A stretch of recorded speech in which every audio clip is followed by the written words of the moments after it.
across the UK, online and on DAB. Talk Radio. For those about to talk, we salute you. Talk Radio. It's been a busy week, guys, so tonight we're just going to take it nice and easy. Kath's going to sit in the studio with me, and we're going to take calls straight to air. We don't call you back. Phone up, be creative, be silly, be dumb, be whatever you want to be. I'm Iain Lee, this is Talk Radio. Late night, Iain Lee on Talk Radio. We have ways of making you talk.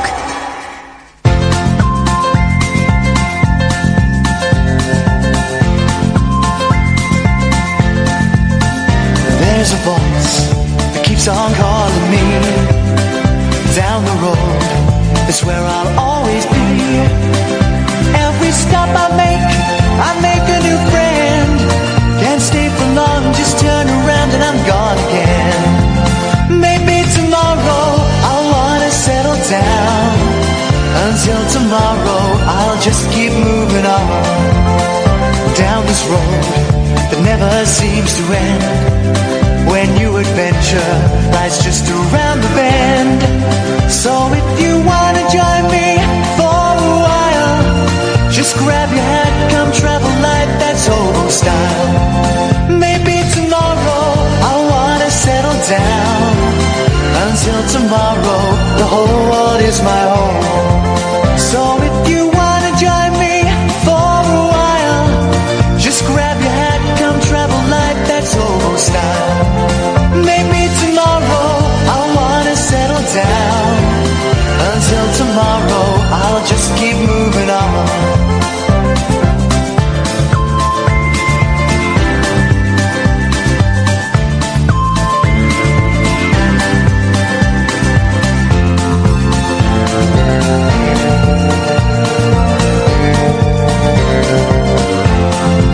Maybe tomorrow I'll wanna settle down.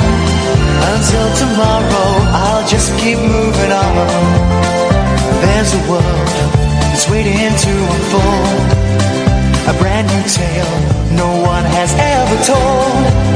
We've journeyed far but you know it won't be long. We're almost there and we paid our fare with a hobo song. Maybe tomorrow I'll wanna settle down. Until tomorrow I'll just keep moving on. Well, so if you wanna join me for a while, just grab your hat, come travel light, that's hobo style. Maybe tomorrow I'll find what I call home. Until tomorrow, you know I'm free to roll. hello, dear listener, good evening. There's the buzz. And then it stops. I could cut the buzz off, but I just feel there's something about the buzz that unites us together. Good evening, dear listener. This is Iain Lee. This is, there we are, Talk Radio. It's Friday evening, and it's been a busy week, hectic week, in terms of the show. It's felt hectic anyway. Maybe it's just because I've come back after a week off. And we had such a delightful show yesterday. If you missed it, it really was lovely and rude and hilarious and sad and all kinds of things. It was all of those things and more. And it was new callers only yesterday. And I thought tonight, what we'll do is we'll take calls straight to air for the whole 3 hours. So we won't call you back. 7 pence a minute plus access charge, a bit more from some mobiles. 0844 499 1000. And you can call in. That's Katherine joining me. Hello, Katherine. You can call in about anything you want at all. If you want to phone up and make silly noises, or play a bit of music, or play a TV show, or set the world to rights, you kind of can. And for those who don't know what on screen means, normally when you call in, you would speak to Katherine or Ed, and they would take your name and your details and your number and what you wanted to talk about, then they would give you a call back. Doesn't work like that here. I've got 10 lines in front of me, and you can call in, and when I see one of the lines flashing, I will do my darndest to get to it as quick as I can. The only rules are, and I'm gonna persevere with trying to get Periscope working, because I struggled a little bit there.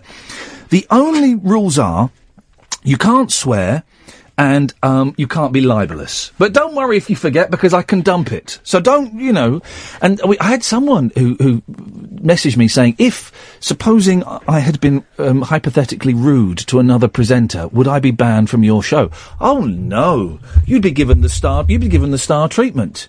You'd be given star treatment, dear listener. So, the phones might get busy, the phones might not get that busy. It's entirely up to you. 0844 499 1000 is the telephone number. I'm going to persevere with Periscope, although for some reason we have two Wi-Fi systems here. TalkSport Guest and TalkSport Guest Backup. This is what I was trying to say yesterday. And for some reason, Periscope is not working on TalkSport Guest Backup, which is unfortunate because that's got the stronger of the two signals. And I struggle to pick up the other one here in the studio. But I'm going to have a little play around and see if I can get it to work. I wonder if that's worked. Hang on a second. How are you, Catherine? Are you all right? I'm all right, thank you. I've got company today. Yes. Your dog's sitting on me. I brought my dog in, and you may not get to see her, dear listener, if I can't. I've got to have this over here for it to work. See if that's going to initialise a video stream. I brought my dog in today because no, it's not having it. Let me give it one more little fiddle. Hang on a second. It's going to be one of those shows tonight. They're a little bit kind of hung together. There we go. I wonder if that is going to work. It says it's now streaming, but it said that before and then it didn't work. So, Periscope have reported an outage. There works. So there's me trying to get it to work, guys. And well, thank you. This is what we can use you, dear listener, as our reporters. If you know that Periscope is fixed at any point during this evening, if you could tweet me at Iain Lee, that would be groovy. We've got line one. You're on the radio.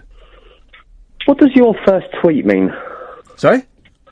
Your first ever tweet. What does it mean? My first ever tweet wasn't done by me. Oh, because I was looking up the tweets and I couldn't make head nor tail of it. Do you know what it means? There is a system, and we did this on the show before, by which you can look at people's first ever tweets. What was my first ever tweet? Hold on, I took a photograph of it. So okay. I'm reading something. It says. Yes, sir. Sorry, I'll just get it out of my thing. That's okay. We're all fiddling with technology tonight, and that's fine. That's the way it goes sometimes. LW10. Say that again. LW10. Yes. 6SP. I don't know. I didn't have my Twitter feed to start with. Somebody else had it, and I believed it. I think it was like a bot or something. I think it was like an Iain Lee bot, and it would. Oh, so you commandeered it? I didn't commandeer it. I did have to get a bit arsey with someone, and get them to give it to me. And it's a little bit of argy-bargy, and then they did. But, it wasn't me. Mine just said broadcast. How boring is that? Well, the thing is, Twitter is boring. It is. I only go on there for you. I don't really do anything else on there. And if I wasn't on there, caller, what impact would that have on your life?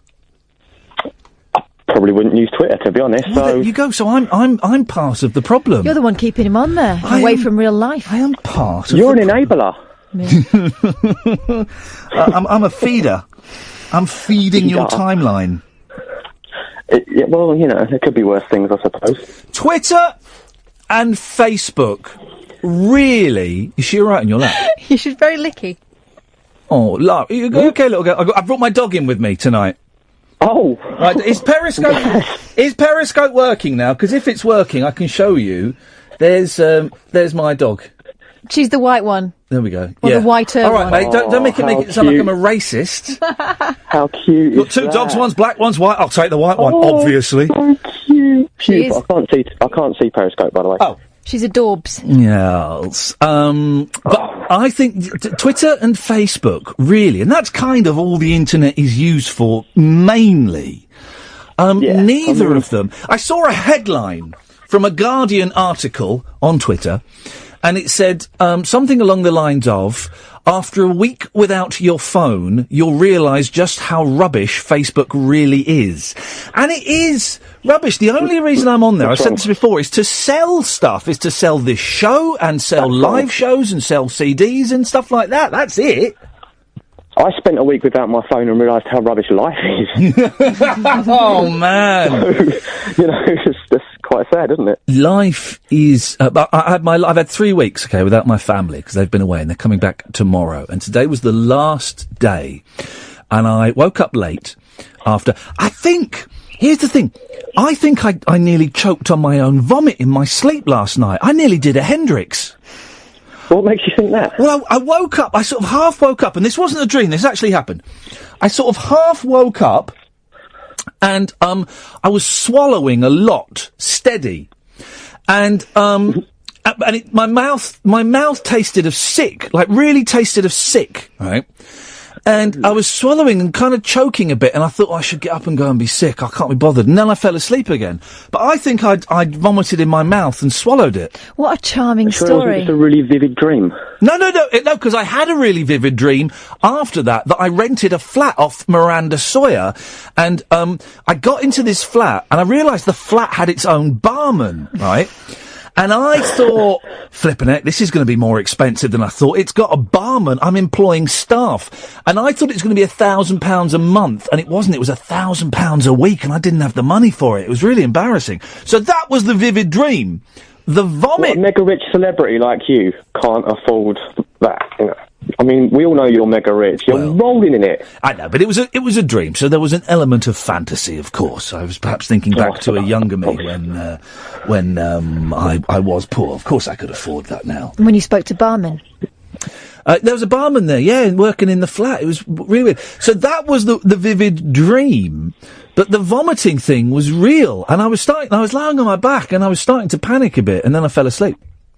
That's actually quite scary. If you really think about it, don't think about it too much, you won't sleep again, but it's quite scary. Well, I'm surprised that... Okay, here we go. Right, when you fall asleep, your muscles relax, yeah? Yeah. Right. Yep. What is your tongue? What is your tongue?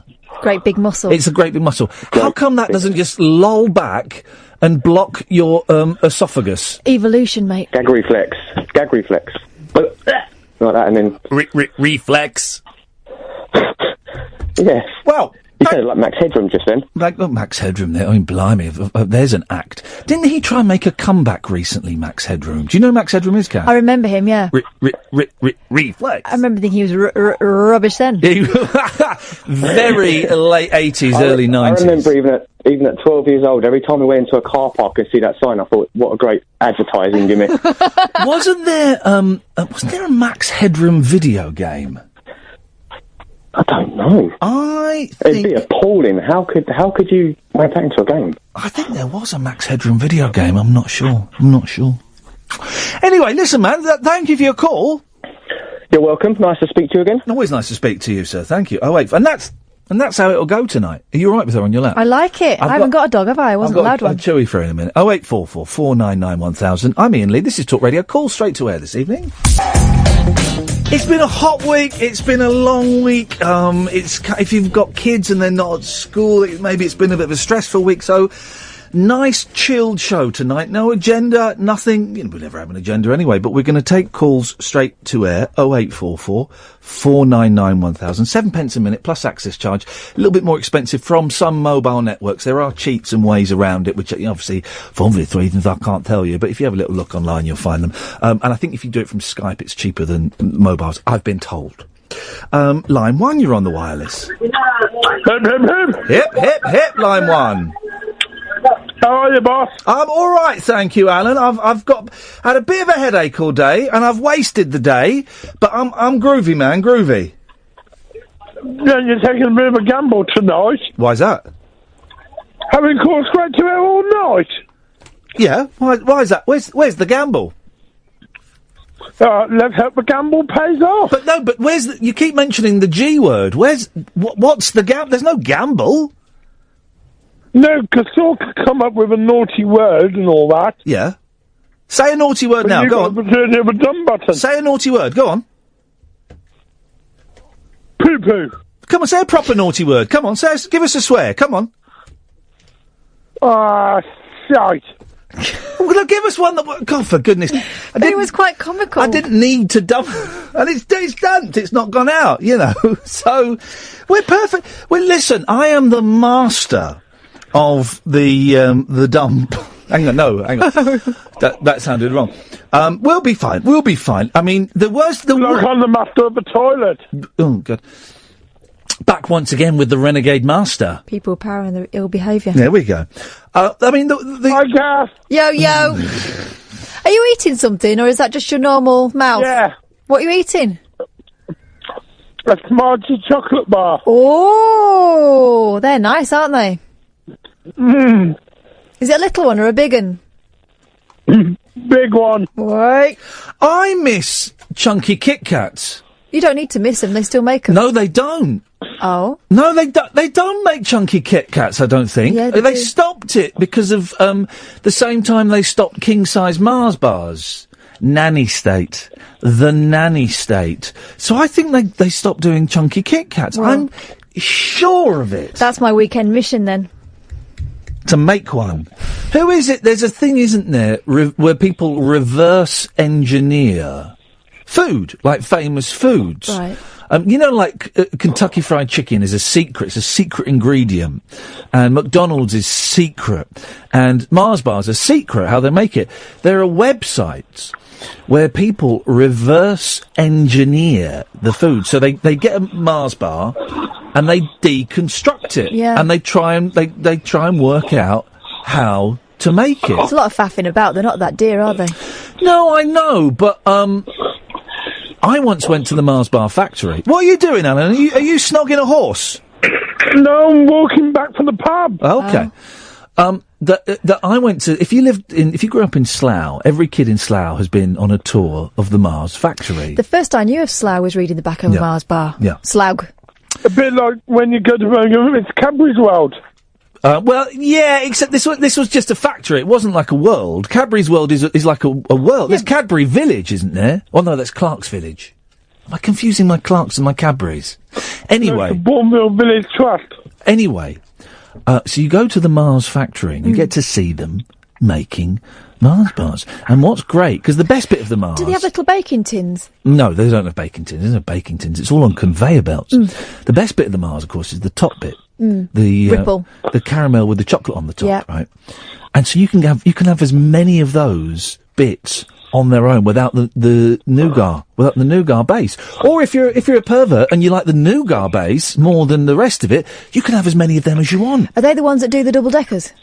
Yes. I love a double decker, me. No, I thought that was Cadbury. It could be. I was just saying it to move the conversation along, Alan. So it's the last day of peace for me because everyone's coming back tomorrow, and I really thought, Alan, I'm going to make this last day special. Right? I make it really special, and I didn't. I just spaffed it up. I completely wasted the day. You didn't waste the day. I did. Did you watch those Harry Nelson DVDs? No, I didn't watch the Harry Nilsson DVDs. All I did was play Halo Wars, which is not a very good 12-year-old video game. I played it all day. And then I got into an argument with a guy I was playing it with. We were on the same team, and he sent me a message. He didn't even have a microphone, so it wasn't a voice message. So I had to pause the game to go and read his message where he said, get this, he said, listen, you pussy. Whoa. You don't even know what you're doing. It was the big insult. You New Zealand idiot. What? I'm not from New Zealand. I hope you sent back. Did you kiss your mother with that mouth? No, I sent back. I called it. I just went, hey man, you're a massive C. Oh, wow. And I did that. He could hear me. And then I went and blew his bass up. And he was on my team. It got very heated. Very heated. And that's kind of what I did, Alan. I argued with an American child. How old was he? I don't know. I didn't ask for his date of birth. But he was taught a lesson. Oh, yeah, I whopped his... And then he had the gall to send me a message saying, you don't know how to play this game. Why don't you challenge me to a head-to-head, one-on-one, and I'll teach you how to play it. And I went, all right then. But then I couldn't work out how to challenge him to a game. I couldn't work out the invite procedure. So I went, no, you invite me to a game, and he didn't. So that's that. All that big talk, eh? Yeah, a lot of big talk and not much. All talk, no action. Yeah, precisely. All talk, no action. And that but was one of you was 12, and one of you was 43. Well, let's not say 12 because I've just said I said the C word to him. All right, one of you was 18. 18. Yeah, there we go.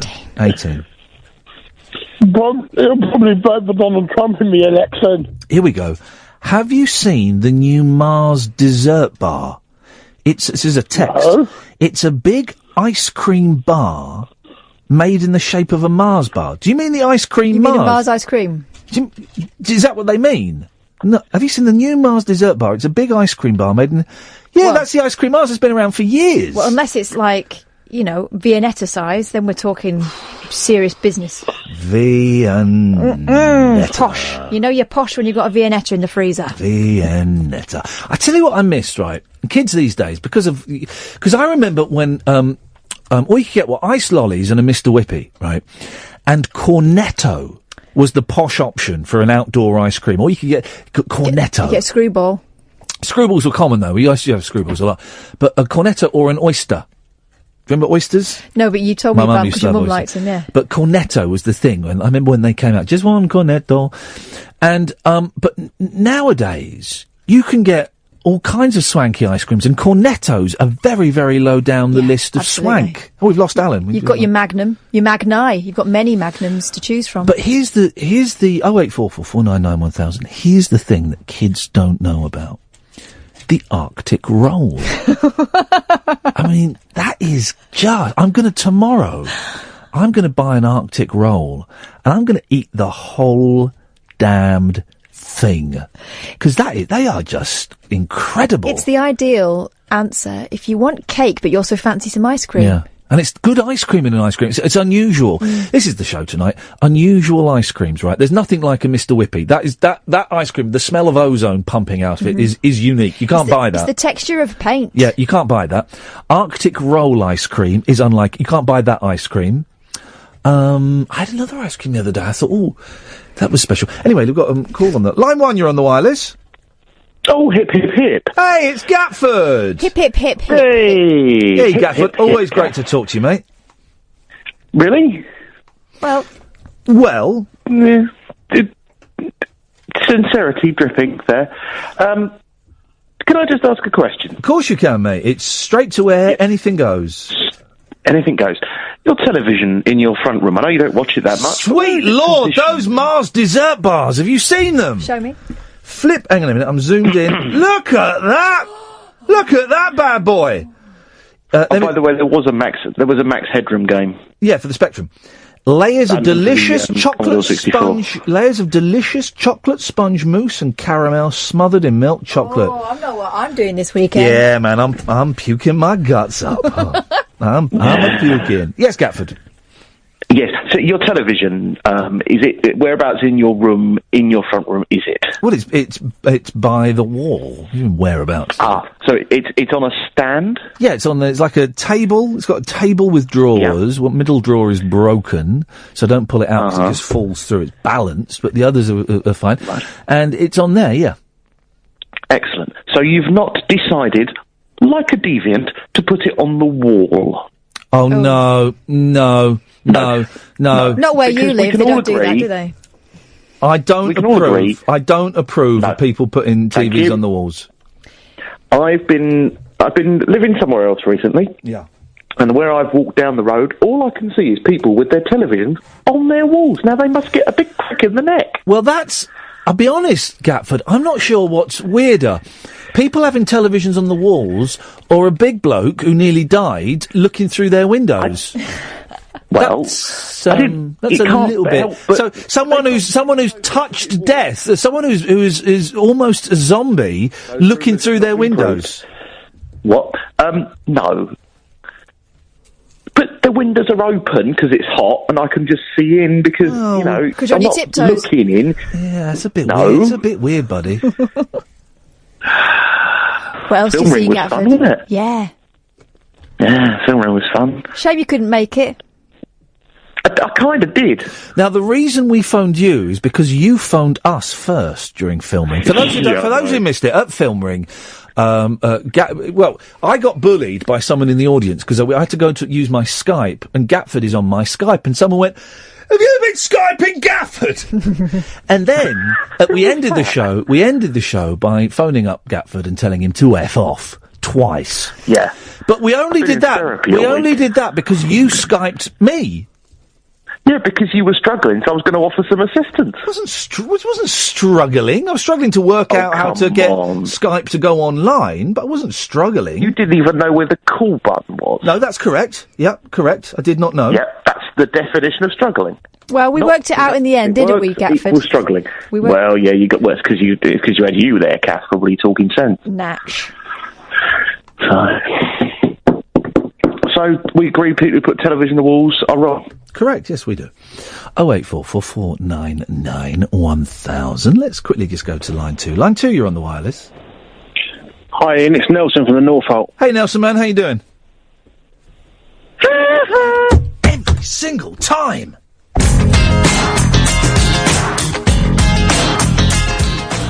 We just had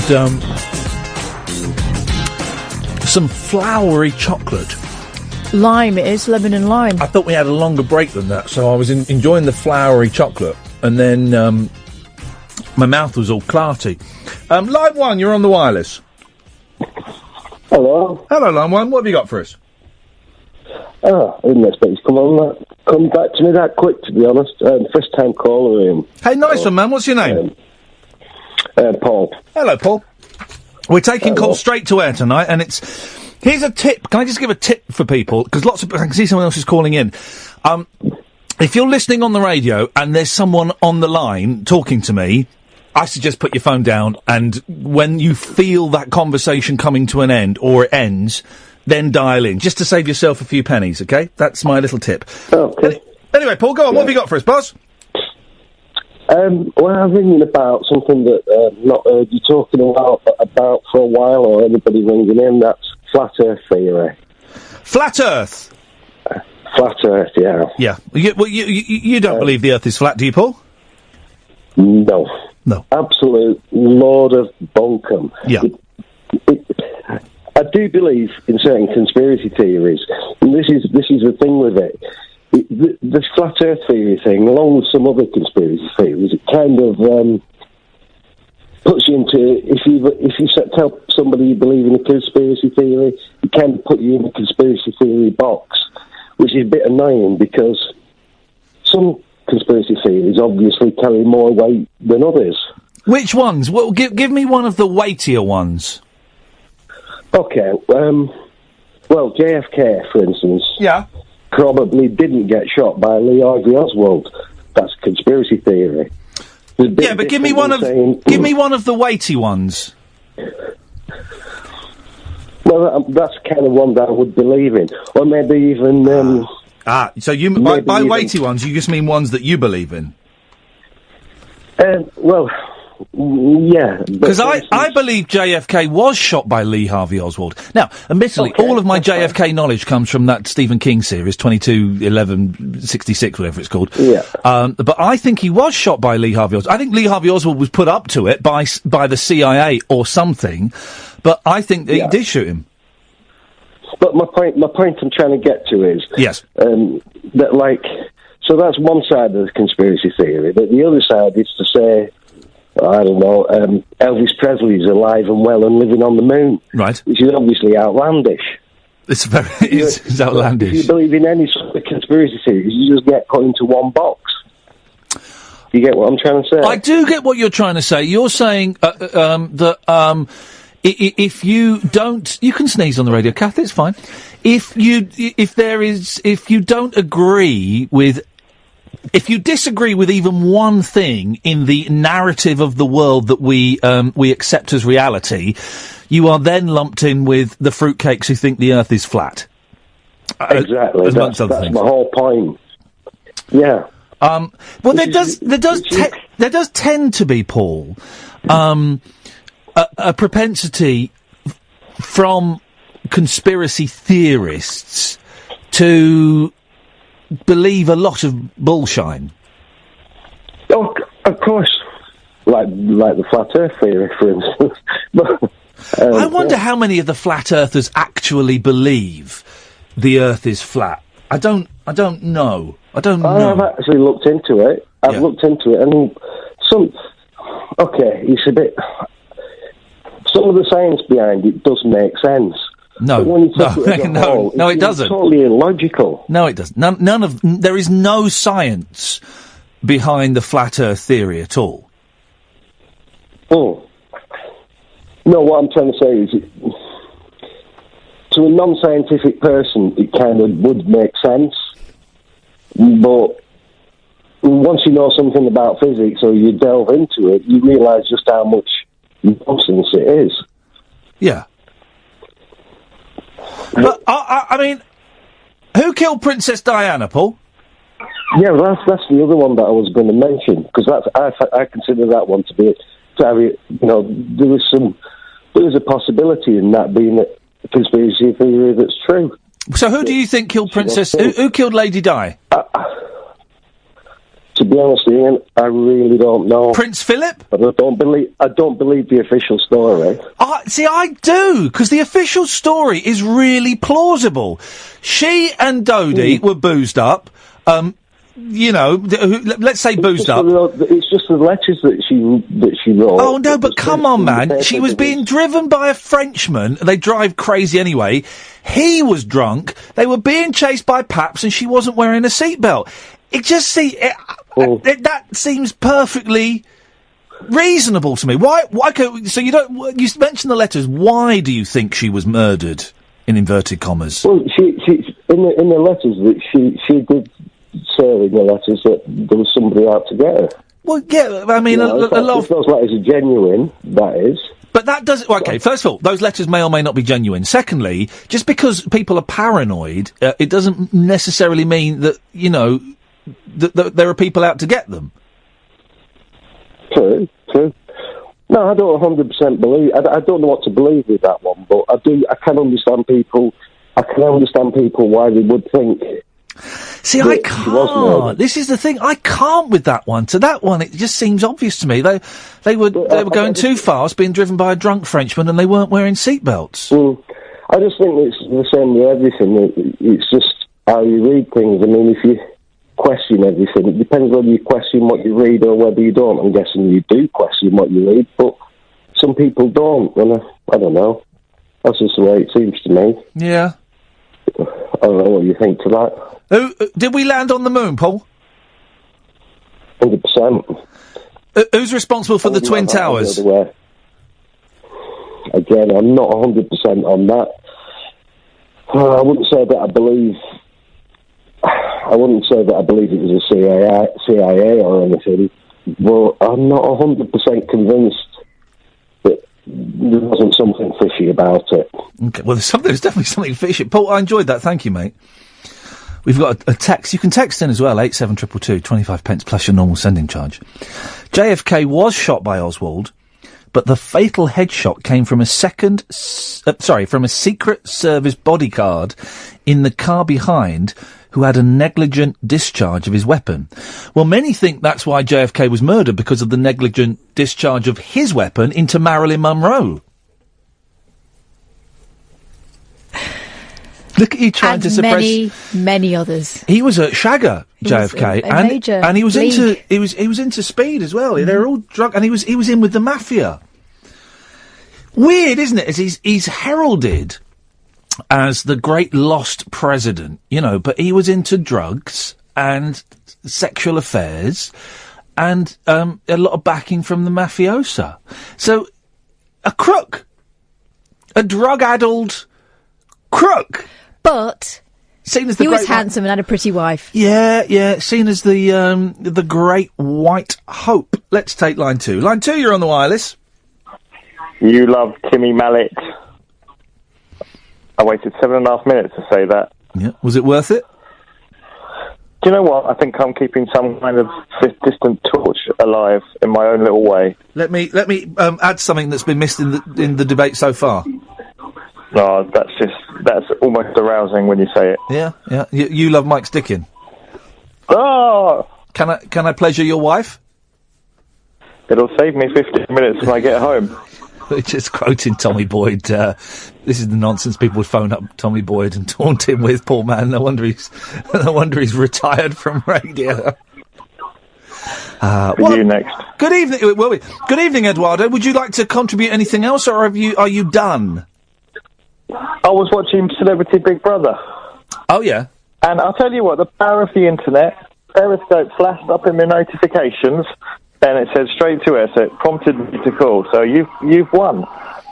Well, we've won you. We may have lost many others. I don't know. But are you still watching Big Brother in the background? Yeah. Who's getting booted out? No, Bear won. Oh. He's a legend. Oh, is it finished?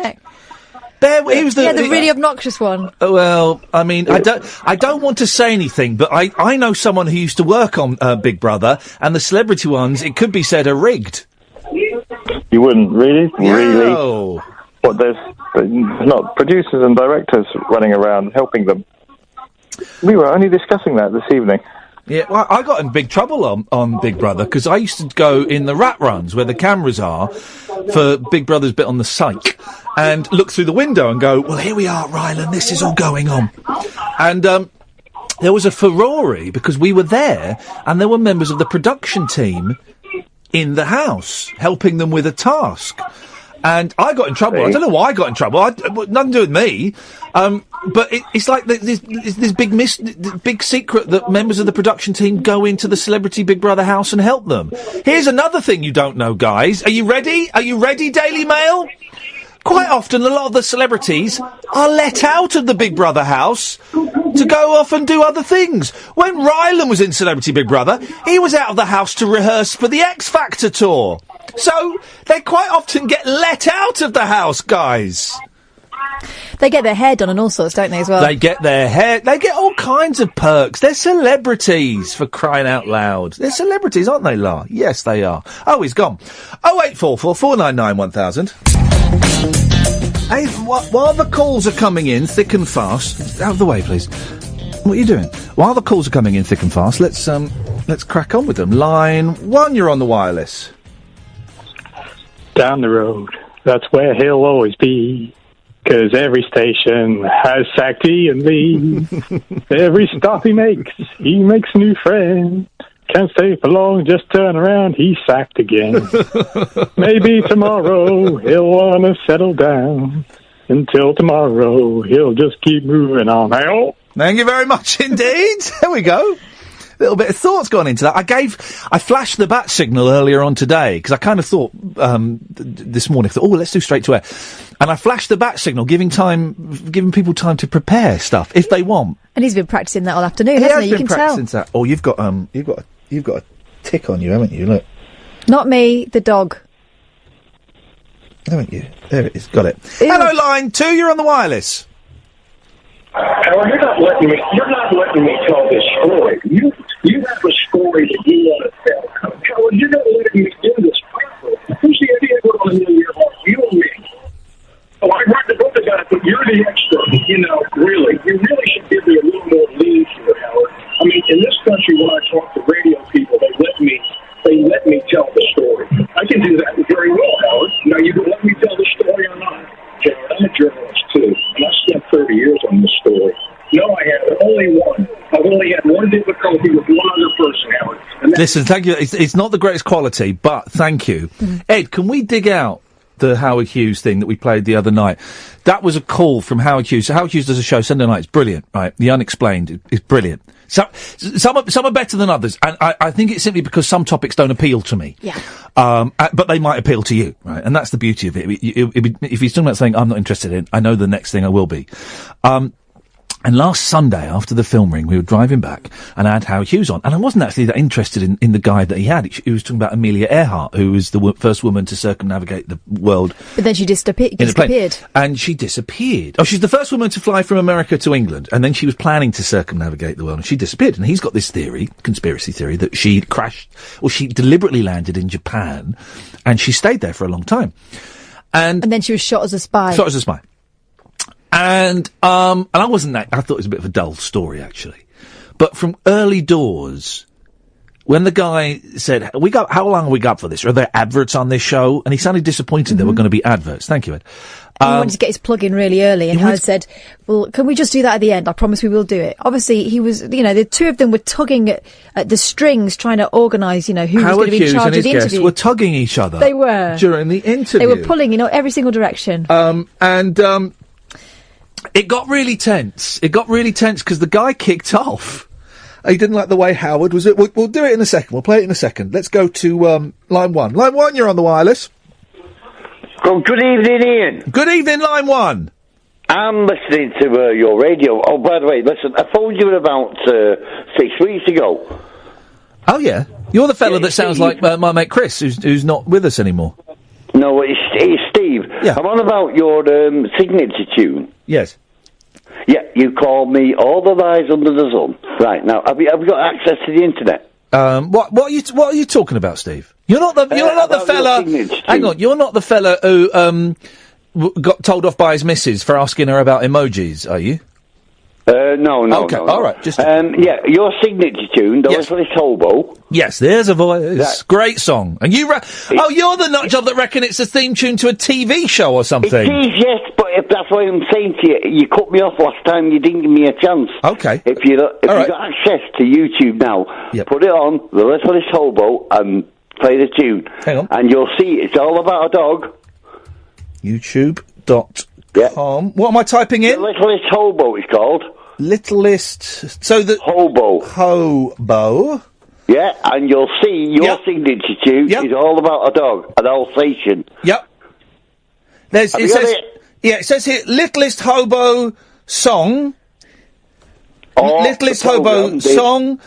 Song, littlest hobo song. Yeah, I mean, there's just videos for the song. One of them's got, it looks like it's an old guy. He's got like a stick with like a knotted handkerchief over the end of his stick. I mean, we'll type in littlest hobo episodes. They had thousands of them, Ian. Episodes. Hang on. Let's have a look. Well, I've never seen that before on YouTube. They are. You cut me off the last time I talked to you. I have never seen that before on YouTube. It's come back. I'll bet you are now amazed that I have actually educated you. Steve, it's come back with absolutely nothing. Oh, I've never seen that on YouTube at all. It's come littlest hobo episodes. It's come back 0 results. That's incredible. Well, I've been watching them myself, So anyway, how are you doing? Well, I'm talking to a lunatic who lives in a fantasy world, but apart from that... I'm not bloody lunatic, Ian, you're at it again. I'm not bloody lunatic. All right, mate. Steve, all right, you're right then, mate. Sure. There is a programme called The Littlest Hobo, and it's about a dog that goes from town to town solving crimes. All right, mate, sure. Of course there is. I'm telling you. That's fine, I believe you, Steve. I believe you. There is a programme called... You cut me off last time, Ian. There is a programme... So the programme's called what? Littlest Hobo. All right, and it's about what? That's about an Alsatian dog. Yeah? That has been lost. Yeah. And he's lost his owner that died, and he's going from town to town trying to make, a family. Family that'll take him in. Of course there is, mate. What's he saying? Hello there, Berlin. Yeah. Hello. Steve is Steve, right? Steve has called in, and he is telling me, the song we play, This is Hobo. There's a voice. Yeah. He's telling me. That's the one. He reckons, right, and for argument's sake, just agree with him, he reckons that it's the theme tune... Right. To a TV show was it about a horse, Steve? No, it's about an Alsatian dog. It's about an Alsatian dog in the 1970s, and what, he's trying to start a family? Yeah, no, he lost his owners. They died, and he went round. Did he lose them or did they die? I don't know. Look. Oh, you're the one that's seen this programme. You're the big fan of it. No, I'm not a big fan of it. It's just your signature tune triggered me into thinking, well, Ian doesn't know what the story is about it, and this is the story. All right, mate. All right. Okay. So it's a thing about a dog that's owners are lost. A bit like Lassie. Or dead. It's a bit like Lassie. Have you seen Lassie? Lassie. Yeah, Lassie. I've seen Lassie. Yeah, that's about a cat, yeah. No, it's about a dog. Mate. Ian, it's about a dog. Mate, I've seen Lassie. It's about a cat. It used to make me cry every time. You're having me on now, aren't You're doing... Hey, I'll tell you what, let's change the subject. Where's that what's his name? That other guy you had on a couple of minutes ago. Oh, hang on. Yeah, he's here now. Say hello to him. Hello, mate. Hello? Hello? Hello? Who are you? You know what I'm talking about. Who are you, you fruitcake? I'm not a bloody fruitcake. I'm a serious person. Ian Lee doesn't believe anything I'm trying to tell him. Yeah, I'm not surprised you're a fruitcake. I'm not a bloody fruit. You are. Who are you? Bloody fruitcake. That's you. Pardon? Hey, pardon? Who am I speaking to? My name's Cedric Bottletop. Oh, yeah, you're Ian Lee taking the Michael, taking the Mickey. It's Michael that you have on early. Sorry. Oh, my God, I've forgotten who you have on. That lad who's on every night. My friend, they should lock you up and throw away the keys. Where is he? You know what I'm talking about. Where is he? Who are you fruitcake? I'm not a bloody fruitcake. I'm not Hello?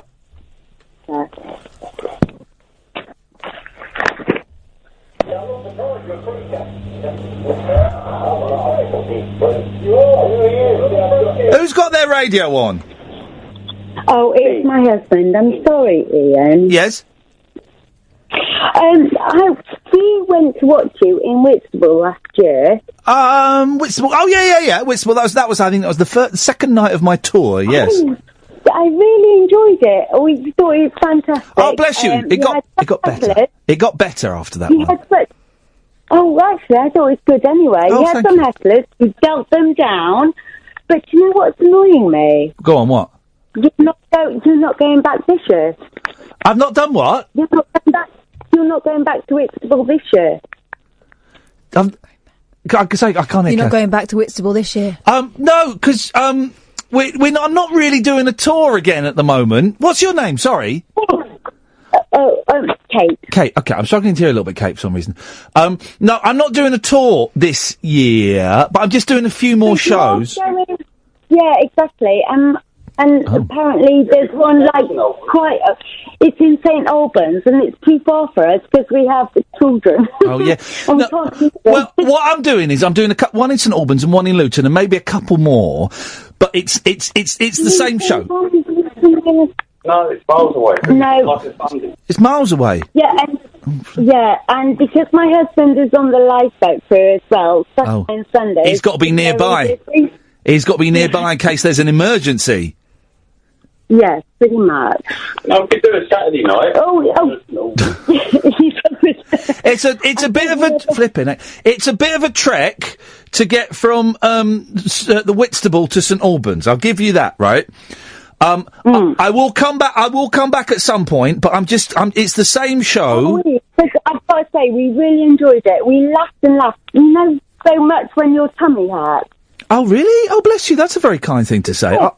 It got better. I was a bit embarrassed about the Whitstable one because I had my aunts and uncles there, and I was a little bit nervous about them coming, and I don't think it went very well. That's family, though, isn't it? So you're always a bit nervous around family. He said he would have friends with people, and he just scarpered.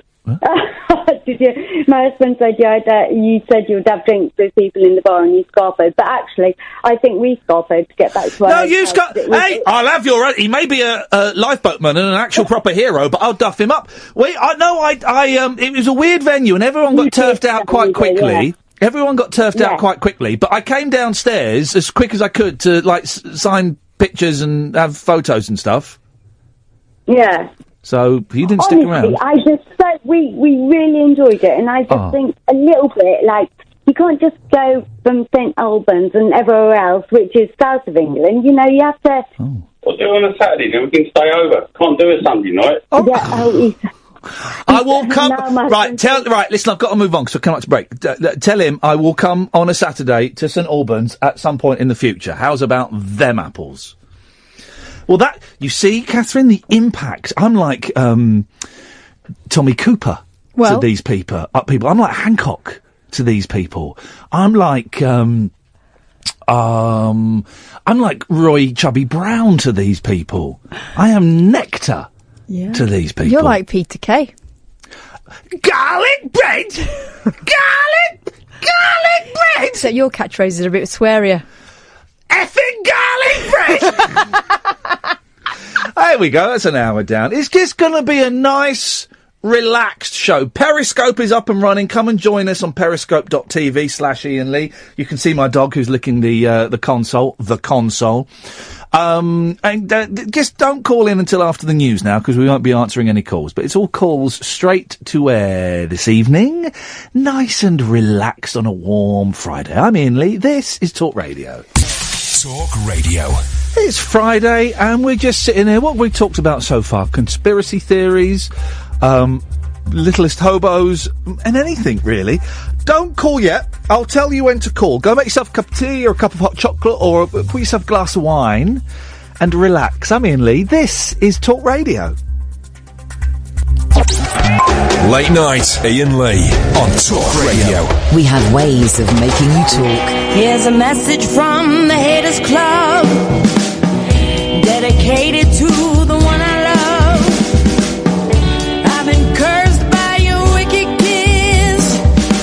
Once felt, it's forever missed, forever missed. I'm a member of the Haters Club, and I'm hating every minute of me without you, you without me. Give me some of that misery, that misery. I'm a high hater. I run with the best like Darth Vader and the Witch of the West, poisoning apples to make you ill, like Cruella de Vil. I'll set you up for the kill. It's such a twisted state of bliss, indulging in such hatefulness. I just need a prequel to redeem my evil, 'cause I wasn't always like this, like this. Seeing couples hand in hand makes it hard for me to understand. Me without you, you without me. Give me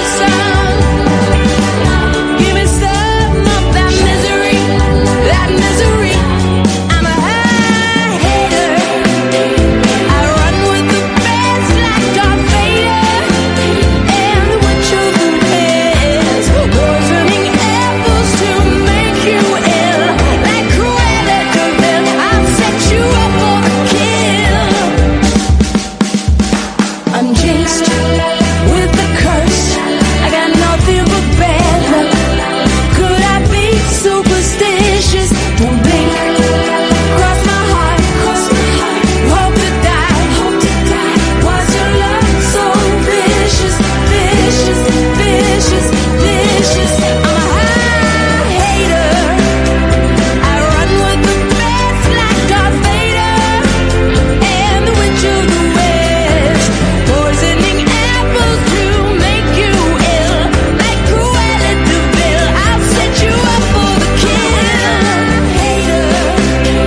I run with the best like Darth Vader and the Witch of the West, poisoning apples to make you ill, like Cruella de Vil. I'll set you up for the kill.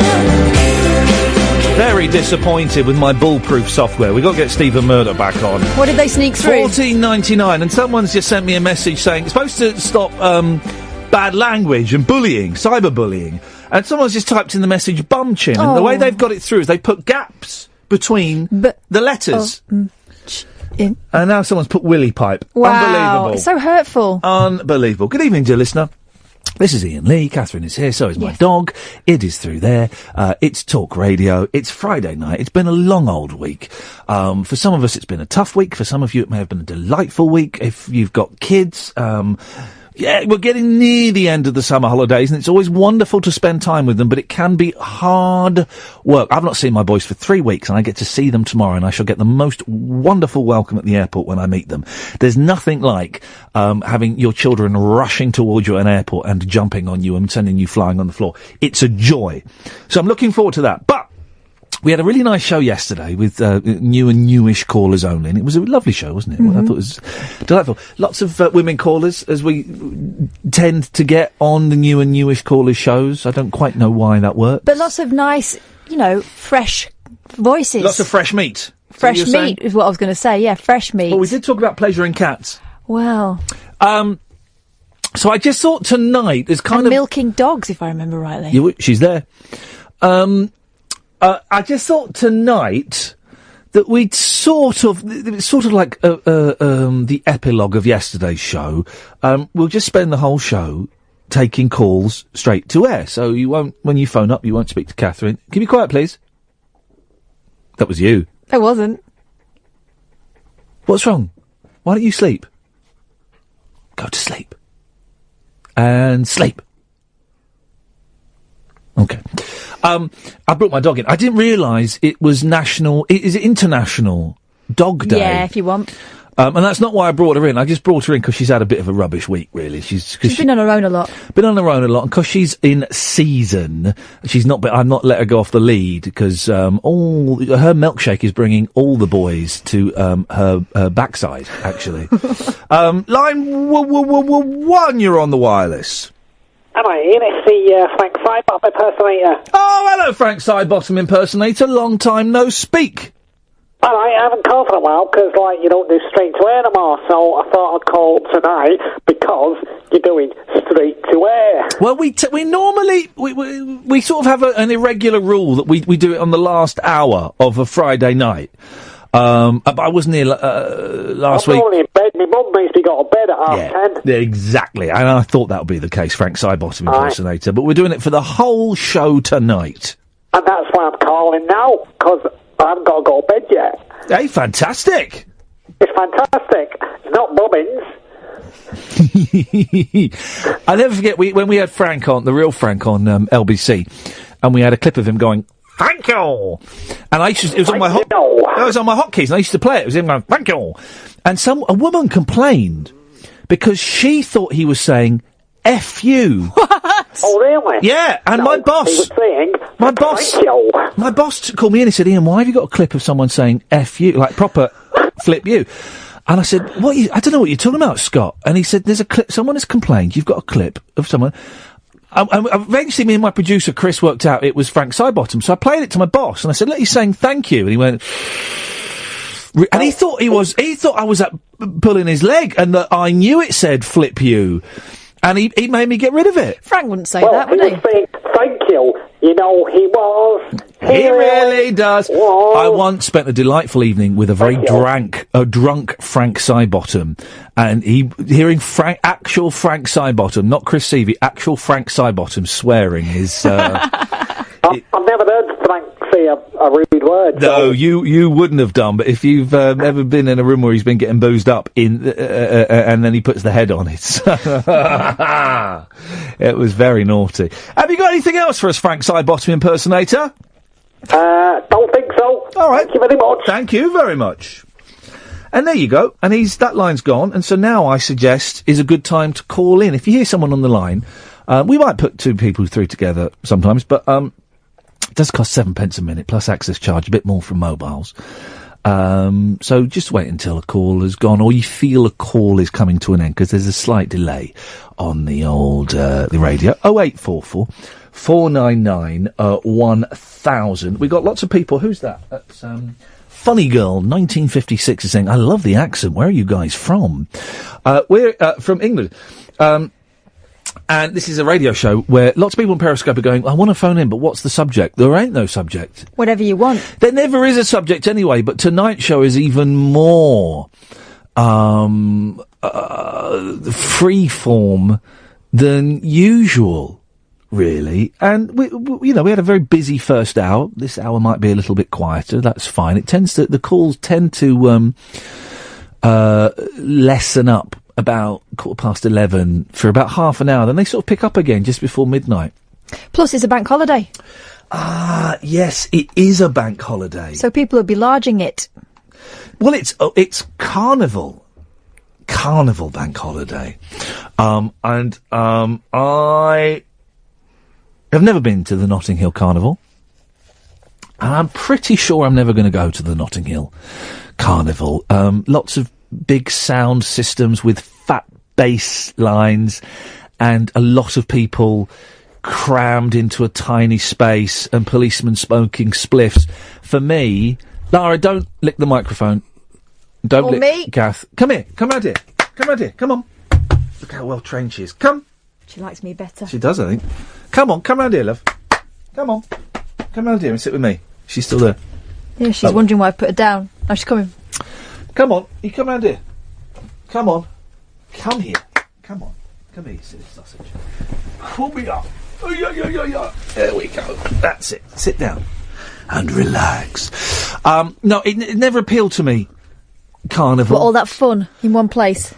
No, I don't think it is fun, though. It's enforced fun. And it would be like, New Year's Eve, but over a whole weekend. I hate New Year's Eve. I'll meet you at such and such, and then you can't get there, and then it's a nightmare, and you can miss them, and then it just sounds hellish. I don't think I've ever had a fun New Year's Eve.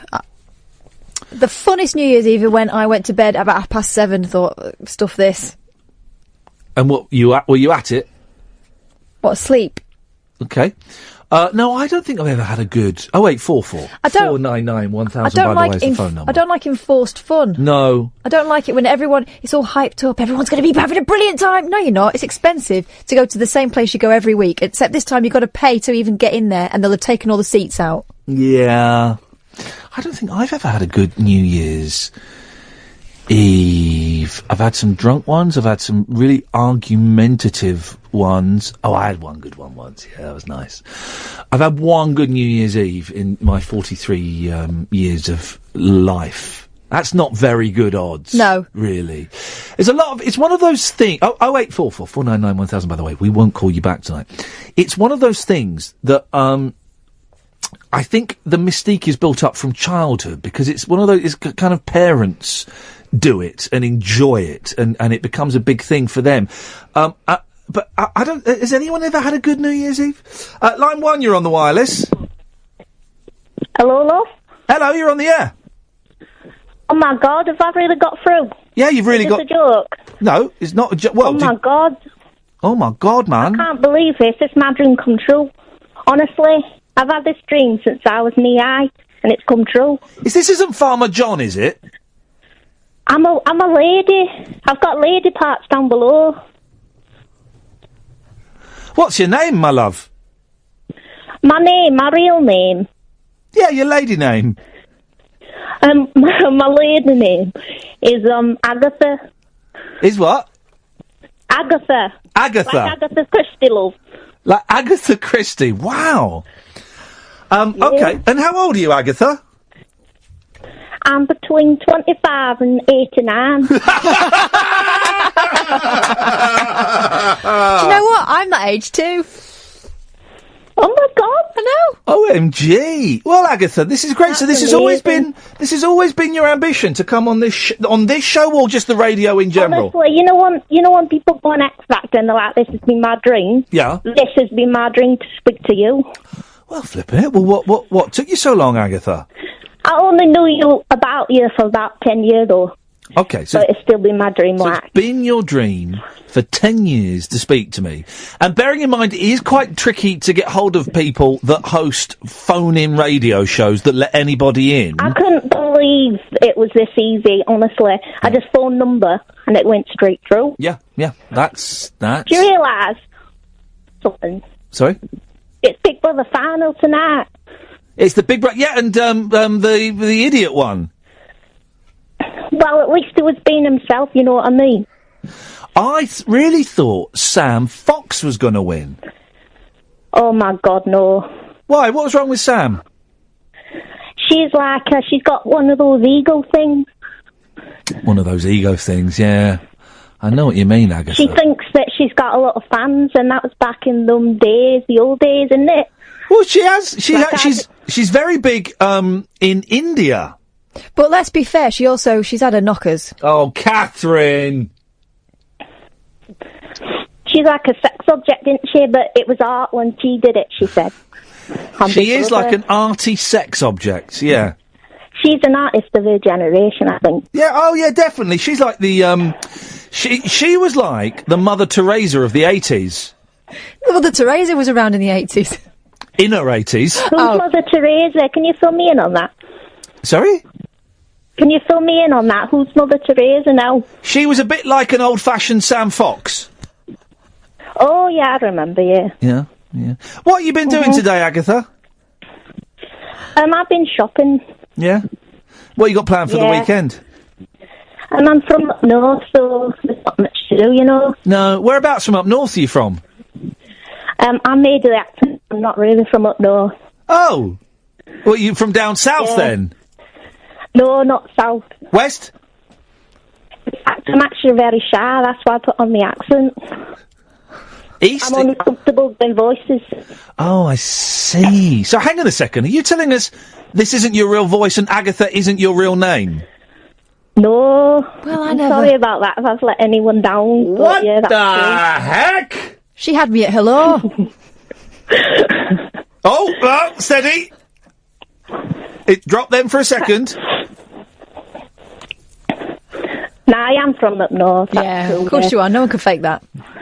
Yeah, no one can fake that. Well, so have you got any questions to ask me then? I haven't got all day. You have. What are you doing this weekend? I don't really have a life, to be honest. Oh, that's sad. That's why I'm phoning, see.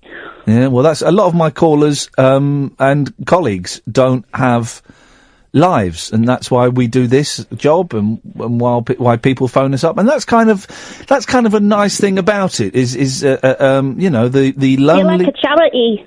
Yeah. For people who've got no lives, aren't you? We're like a charity. You can for just phone up. People You're like the Samaritans. Well, I would say not quite as qualified as the Samaritans. Or as patient. I was rejected from the Samaritans because I didn't have a kind enough demeanour or something. Really?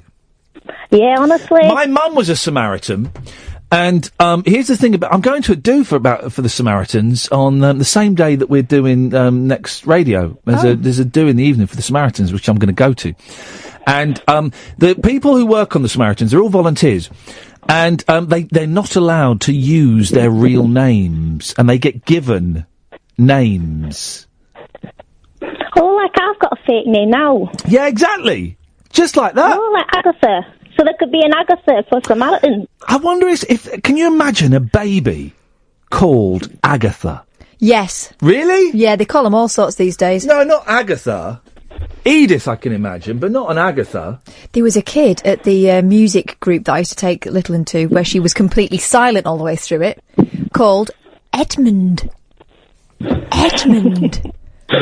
Flipping Edmund. Poor kid. Yeah, these things. Baby Alan. He had a massive head as well. Yeah. Hedmund. I had a baby brother called Roy. Is that common? Well, Agatha, it's been it's been an absolute pleasure talking to you. Oh my God, you're going to let me down now? No, I'm not. That's something to do. Well, no, I'm not going to let you down, but I've got to go to the adverts.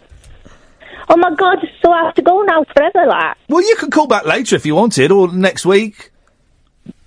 Oh my God, I may as well phone Samaritans, but you've been helpful yourself. Tatty, bye.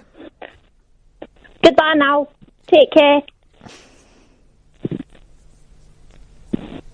Wasn't that deliciously weird? I like that. We will never know who that was. 0844 499 1000. I'm Iain Lee. This is Talk Radio. All right, call straight to air. Line 1, you're on the wireless. Oh, hello. Hello, Line 1. Hello. Ian, I used to speak, I called in years ago when you was at the other station, and you used to do secret messages. Is that still allowed? I'm just remembering. Oh, this is where people could phone up and give out a coded message, but no, and there would be no explanation for it. Is that right? That's right. Yeah. Oh, mate, yeah. As long as no one's going to get killed as a result of it. Yeah, of course you can. No, not at all. Away you go, friend. Of course you can. Okay. Hammy, the chalice will be flowing tomorrow. Nice one, man. Thank you. Thank you, Ian. Bye-bye. He's not awoken a sleeper cell with that, has he? No, I think it means he's going to score some gear. I don't know what that means. The shipment has arrived.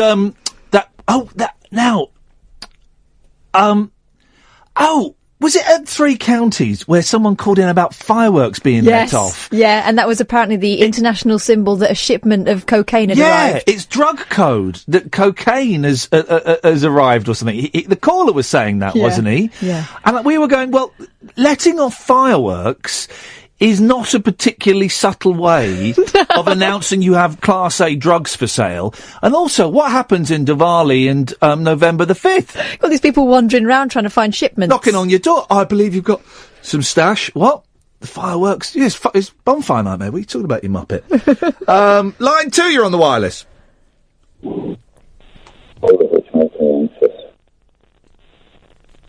At times unbearable, sir. Thank you very much indeed. We used to have someone who would call up a lot and play that, and the anxious man, we would call him, and he would just play that clip. I think it's from Gorillaz. What's the group with Gorillaz? Gorillaz, yeah. He would just play that, and it became like a thing, and he would play it, and sometimes he'd just play the beginning. It was great, actually, when we used to do straight to air. Sometimes he would phone up at the beginning of the show and just play the beginning bit. All of this makes me anxious. And at the end of the show, he'd just phone up, just as the music was being faded up, at times unbearably so. And it was joyous, and he remixed it and did all this. And then became a bit annoying, if I'm honest. And we never found out who it was, but it was a kid. I think it was a kid, right? And I'm convinced that one night after the show, when the show finished at 1 o'clock, to get from LBC, this is back when it was on like a housing estate in Ladbroke Grove, you'd exit through the back of the building, cross the road, then you'd go into this car park. Mm-hmm. And I'm sure he was out there one night, this kid, 15, 16-year-old kid, waiting for me after the show, but didn't speak to me. Don't lick the touchscreen, for crying out loud. Don't do that, that's weird. He's talking to the dog. Oh, now I can't see the messages. I'm going to close phone box down. Oh, what have you done? You utter muppet. Oh, this doesn't work. You're such an idiot. Again, he's talking to the dog this time. Hang on a minute, I've got to wipe the screen, because I can't see any of the messages now, you plum. Deary me. I'll have to get Ed in to do a little bit of computer magic. What have you done to this? Oh, we got close phone box, yes. Open phone box. Open phone box. Ed, how do I open phone box? Come here, let me do it. I got it. Open that. Bish bash bosh. We're in. We're back. We're back in the New York groove, guys. We're back in the New York groove. So, you reckon he was standing outside? Yeah, I think he was. I think he was sat outside on a skip. Oh. Yeah, I know. And he never spoke to me. It was always a bit weird, a bit mysterious. And then he would send me emails. Very strange. I've never found out who that person was. We've been there mid to late 20s now. Isn't that funny? Today, I allow myself one or two lattes a day. And today, completely wasted today. I just played this really rubbish video. But you know what? You didn't waste it. No, because when the kids come back, you will not be able to please yourself in quite the same fashion. No, it was a waste of a day. But I went to one of these Cafe Nero Costa type places, and I've always wanted to try their cold drinks because they look nice. But I don't like cold coffee drinks, and I nearly phoned you up, and I thought, oh no, that's a stupid thing. Then I nearly tweeted the question. The question is, do the cold drinks in those places taste of coffee? I wouldn't have been able to tell you. I've never had one. Okay. Well, then I nearly tweeted, and then I didn't. And I went in there, I was going to order my coffee, and I felt brave, guys. I felt brave. 0844 499 1000, by the way. I felt brave. And I said to the lady, your cold drinks, right? Now, this might be a stupid question, but I genuinely don't know the answer. Do they taste of coffee?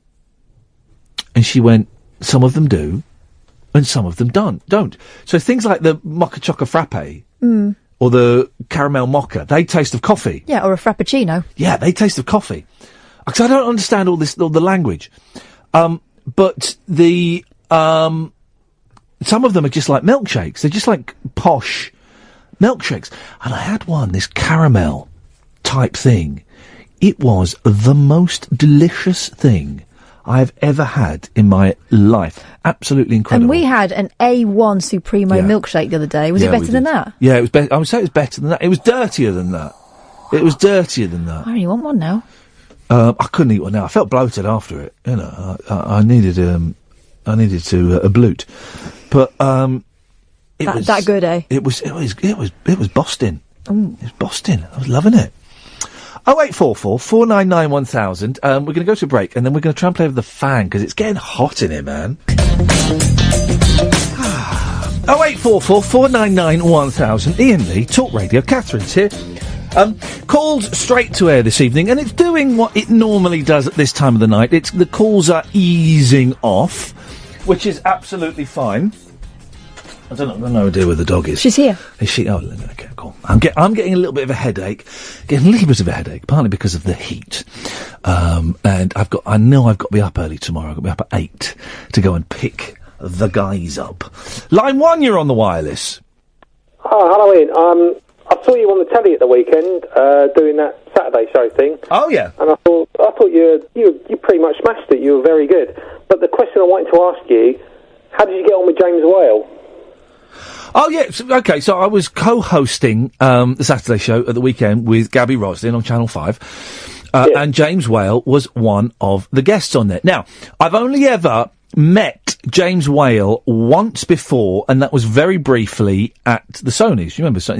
And I just went over and said hello to him. The radio award thing. Yeah. And it was about three years ago. And I went and said hello to him and shook his hand and said it was nice to meet him, and that was it. And he was on the Saturday show because he'd been booted out of Big Brother, and I wasn't scheduled to interview him.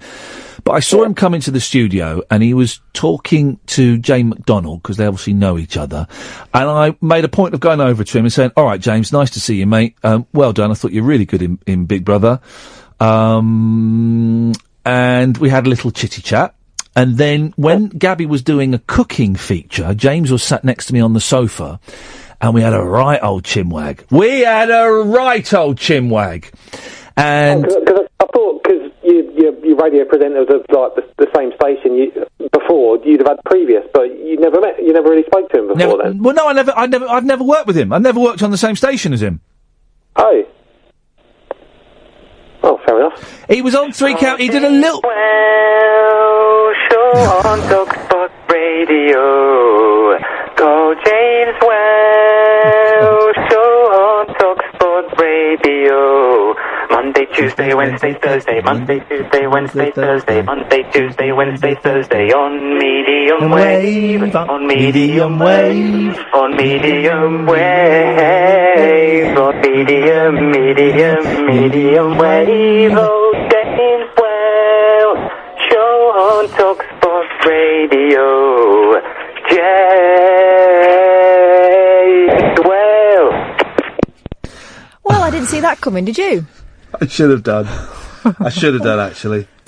Yeah. We used to have, another phone-in thing.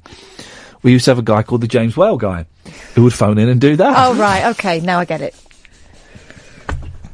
And his number would flash up on the screen, James Whale guy. And he'd do that. But I had a nice chat with James Whale. We had to whisper because Gabby was doing a cooking thing and we got told off because we were talking too loudly. And I know he's been on recently with the 2 mics, but I said to him, James, come home. Come to Talk Radio. Forget doing your rubbish on BBC Essex, wherever it is he is. I said, come home. He did some cover shifts at 3 Counties. He did, yeah. And I got on with him all right. Dealey didn't. Yeah, well, that was because there was a misunderstanding about who was supposed to be covering, and I think someone's nose was put out of joint. Okay. But no, James is a delightful pussycat, and I said, James, come back to Talk Radio, and so that's sorted. Then he'll be back soon. And I sent an email to Tommy Boyd as well last week, but he didn't get back to me. Which is I've got a feeling. I know he's changed his phone number because I think he was getting a little bit of aggro a couple of years ago, and he may have changed his email, or maybe he doesn't want to reply to me. You know, not everybody. Maybe he's busy. Yeah, maybe he's busy. You know, I don't know. We'll try and get Tommy on the show, but I can understand why he might not want to come on the show. You know, I can understand why it might be a little. It's like if they were to do a program called the 11 o'clock show, and I was not asked to be a part of it in some way, I would feel a little bit put out. I'm not saying this is what has happened to Tommy at all. I'm totally, you know, making stuff up and joining dots and stuff, and I don't know. But if they did a thing called the 11 o'clock show, which is a program I hosted years ago, and I was not asked to be a part of it, even in a tiny way, I would be upset. And then if someone said, well, hey, why don't you come on as a guest? I would kind of think, up yours. Up yours. I used to own that name. So I don't know, maybe that's his thing. Maybe he's busy. Maybe he's changed his email address. I don't know. He's good, Tommy Boyd, though. I mean, he is one of the best. I have nicked stuff from, and I'm always open about my influences, but I actually nicked stuff from Tommy Boyd, Clive Bull, who, I don't care what anyone says, is probably the greatest radio presenter in the country. Probably. And I know some people say he's you know, been neutered and stuff, but I know Clive a bit, and I know he is capable of doing any kind of show he wants. Any kind of show. And at the moment, he's doing that kind of show. Good for him. He is, seriously, I think he's the best presenter on radio at the moment. And Nick Abbott, and then bits and pieces from Danny Baker and a few others, but those are kind of the main. Who are your radio influences? When I was a geeky 17, 16, 15-year-old, I used to listen to talk radio, and I used to listen to Tommy Boyd and James Whale. Yeah. And Ronnie Barber. Oh, yeah. Who I ended up working with. Yeah. But yeah, but I also like people like Lisa Tarbuck. I think she's got a touch, and I don't understand why she's not on more. Maybe she doesn't want to do more. But there's Jane Garvey is awesome. Oh, Jane Garvey's brilliant. Love Jane Garvey. And I've met her and spoken to her quite a lot. She's been really great. She's really sweary and funny. Yeah. And she's just very generous with her time, so she gets top points from me. Yeah, I like Jane Garvey a lot. I like Samira Ahmed a lot. When it's I like Front Row on Radio 4. It's about 7:15, so just after the Archers. Driving in, I can catch it. And if it says, and now it's time for Front Row with Samira Ahmed, boom, you know you're in for a good one. Mm-hmm. I mean, there are people that do her good as well, but I think she's good. And she's interesting because she also goes on like panel shows as well, like the news quiz, and I think she's been on a couple of other things. And she has a very dry yet slightly wicked sense of humour about her. Mm-hmm. And she's very intelligent, and she's been very giving of her time with me. She's been very, very helpful to me and very generous with her support and stuff. And I just think that she's brilliant. Who else is there? There are a lot of good presenters on 4 at the moment. What was it? There was a woman I tweeted, it was about a year ago, and she was totally destroying this guy in an argument. I can't remember who it was. There was lots of people. 0844 499 1000. But there's no one, no one really in speech radio at the moment that kind of gets me hot and horny. Well, there isn't really an awful lot of pure speech radio, is there? That sinking feeling when you realise it's mystery hour. I know. It's a great format. It's a great format. I just I like a geek off too. But I'm just not a big fan of furniture anymore. No stuff, features and stuff like that. John Holmes makes me laugh a lot. Yeah. I wouldn't call him an influence. Sean Keaveney, I think, is funny. Mark Radcliffe. Yeah. Mark Radcliffe makes me laugh a lot. Yeah, I'm trying to think. I've really just started getting into Six, and I'm enjoying it. But then you tune away, and sometimes I like, trashy, just in the same way as I might buy a copy of, a magazine Heat magazine or Grazia or something like that now and again, just for a bit of head chewing gum. Sometimes I listen to the other radio stations, you know, the music ones, and it's just someone with a first name and nothing else doing links, and you think, but here's so the thing, much more. But but they get tons of listeners. And LBC is the blandest it's been in a long time. But they don't listen for the personality for that, do No, they? it doesn't matter. But LBC is the blandest it's been for years, and it's got the most listeners it's ever had in its, I think, 43-year history.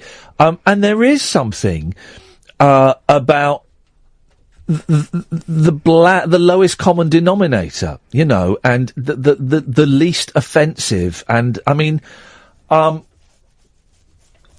not going to name the guy. I'm not even going to name the time slot because it's. I think it's mean-spirited to do that. But there is a show on LBC, and you'll know the one I mean,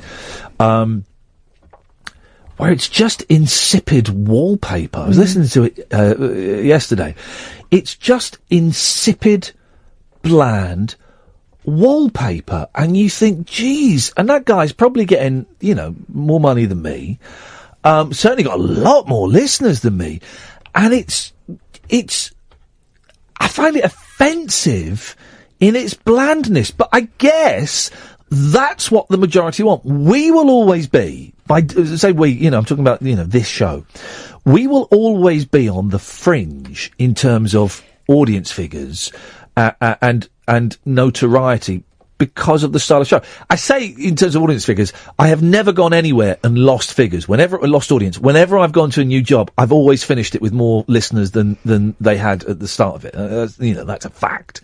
But, this is a fringy show. Two people sitting and having a geek off for 5 minutes about radio presenters is a fringy, niche show.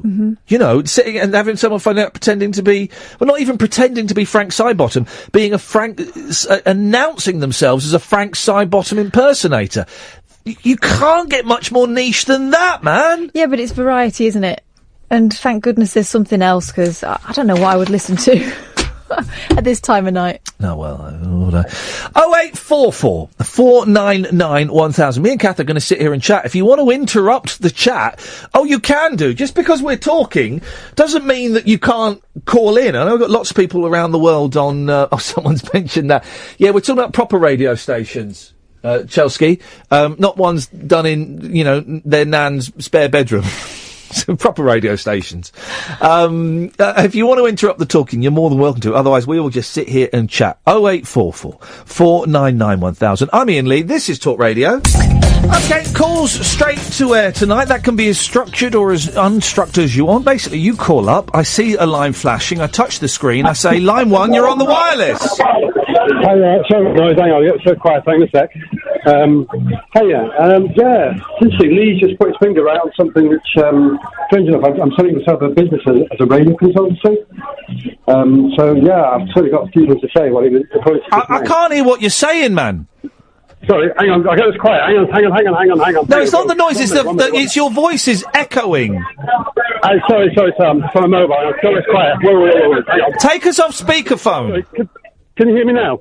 Yeah, go on. Hello, can you hear me? Yes, go on. Better. Sorry about that. Ian just put his finger... I'm off there. You are on air. Oh, great. Oh, sorry about that. I was just about to get last orders in the pub. You put your finger right on what I'm talking about. Strange enough, I've just setting myself up as a with a radio consultancy. So the points you've made about radio, I agree with you completely. It's too bland, and there's been radio conferences that I've read. I haven't managed to attend, but there was one in Manchester, where I live. There was one a couple of years ago where somebody said that radio's become too safe, because I think it's because it's become so competitive. It's become too formula, too restrictive. There's not many presenters on the radio actually that inspire me to listen to them. But it works though. Blandness works. It's like, and this is no slight on Dermot O'Leary. He's technically excellent, but I find Dermot O'Leary a little bland on the television. But he's really popular. He's just signed a multi-million-pound deal to go back to the X Factor, and it's the same on radio. The bland stations get the biggest audiences. I'll be honest with you. I'm quite a keen LBC listening contributor. Maybe it's because it appeals to the LCD lowest common denominator. I don't know. Maybe it's because it's more people can get their heads around it more. But I mean, I like listening to Chris Moyles with his links on Radio X. Right. You know, each show he tries to sort of and to keep it up every day on the breakfast show. He tries to sort of be more inventive and original and puts an effort into his show. Did you say I've not listened to Moyles for ages, so I can't comment. Did you say that you train people to do radio? No, I'm actually setting up a business, a radio consulting business, because I feel strongly about radio. Right. That it could be much better than it is. And what have you done? What work have you done in radio? I've worked in radio when I was younger, local radio in Manchester. Right. And it's something I'm hoping to get back into. But you're setting up a consultancy business for radio? Yeah, because I mean, there's a station manager, I won't name them, but they're back in 2014, their audience share, the last figures that came out, they had 27% of the audience share manager, down to 13% now. And I know they are concerned, to say the least. How are you going to turn that around? Well, for a start, the jingles are rubbish. For a start, their station is like another station. It's duplicated on the station. It's just, you know. I'm confused, right? Maybe I've missed something here. But you don't work in radio, but you're going to teach people how to do radio. Well, how to improve it, how to make it better, how to upgrade it in a way that listeners will like. How do you know the answer? Because I've listened to many stations. I'm actually even on the 50s, and I've listened to a heck of a radio. I have a passion for it, and when I hear a station, I think that could be better. The jingles could be better. They're weak. And they're going to pay you money for this. Well, if I manage to convince them to do that, yeah. I mean, a lot of stations now do the jingles in house because of cost, to save on cost. But that doesn't mean they're a good jingle just because they can get a library CD out and do a voiceover of something. I mean, the jingles are rubbish compared to the radio when I was younger. This station I'm talking about is duplicating another station. Another station do the same thing. Wallpaper, music, links. So what? But how long ago did you do radio, and what did you do in radio? I used to read the news. I had to go at DJ and music shows. And how long ago was that? Quite a long time ago. And you're going to tell a radio station he's gone? Oh, come back. You can see what I was getting at, and I was trying to be polite. But what does join the listener group, don't you? The listener advisory panel. I don't know whether. I hope he calls back, right? And I'm hoping we're missing something. We're not. I'm hoping he calls back because I don't. Okay. How do I say this without being rude? I can't. It's people like that are part of the problem. Why? Because we've had courses that the BBC have paid for where we've had people who haven't got a flipping clue. When we had a course on how to do the breakfast show, right, we had this obnoxious person who was bland as whatever, who didn't have a clue about personality, there was one course I did that was really good, actually, and I went begrudgingly, and actually I'd learnt a few things, and it was, Julian Whittaker? Mm-hmm. Warwicker. Julian Warwicker was doing it. And actually, I went because I'd crossed the line and got told off in an interview, and my boss said, you've got to go to this course. I went, and actually, I did pick up a few things. It was Julian Warwicker. He's got chops. Because he's got chops. He presents the news. He presents all kinds of stuff on Radio 4. It was about interviewing people.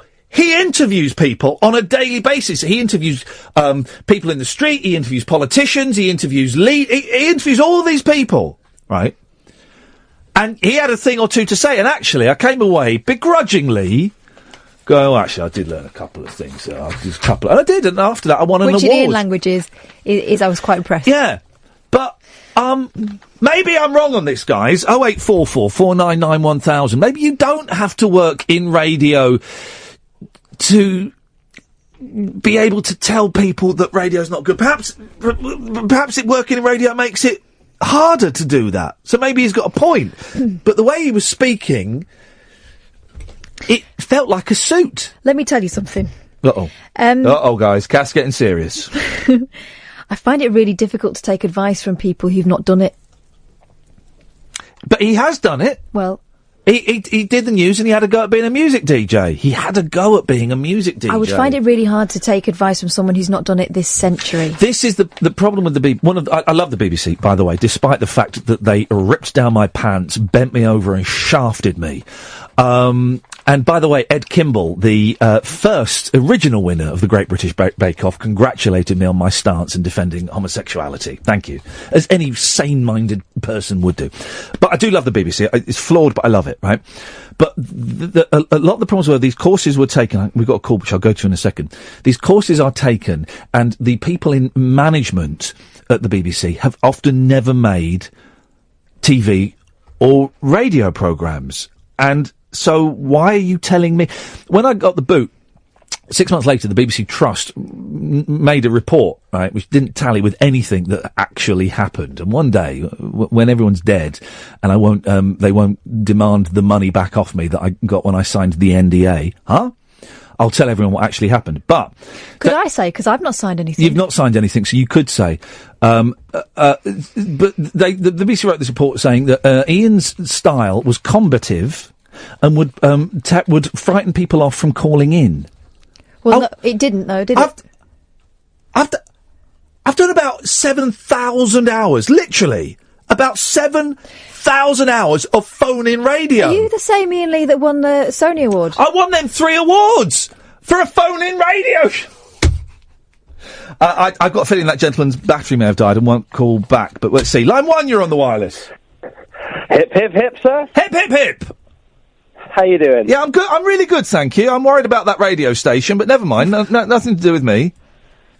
Which radio station? Someone's going, there's no way that guy was real. How will you improve the station's listening figures? I'll make the jingles better. I think he was real. That's the thing. That's the thing, man. Anyway, yeah, go on. What have you got for us, boss? No, I was just going to basically jump in on the old radio presenters chat. Yeah, go on.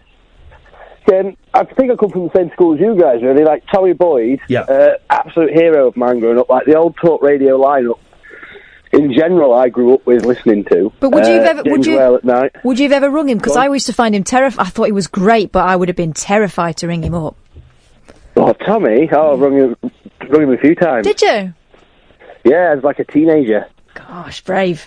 Yeah. Well, that's it. That was my. That's how cool I was growing up. I would spend my nights ringing up talk radio shows, as I still do now in my 30s. Okay.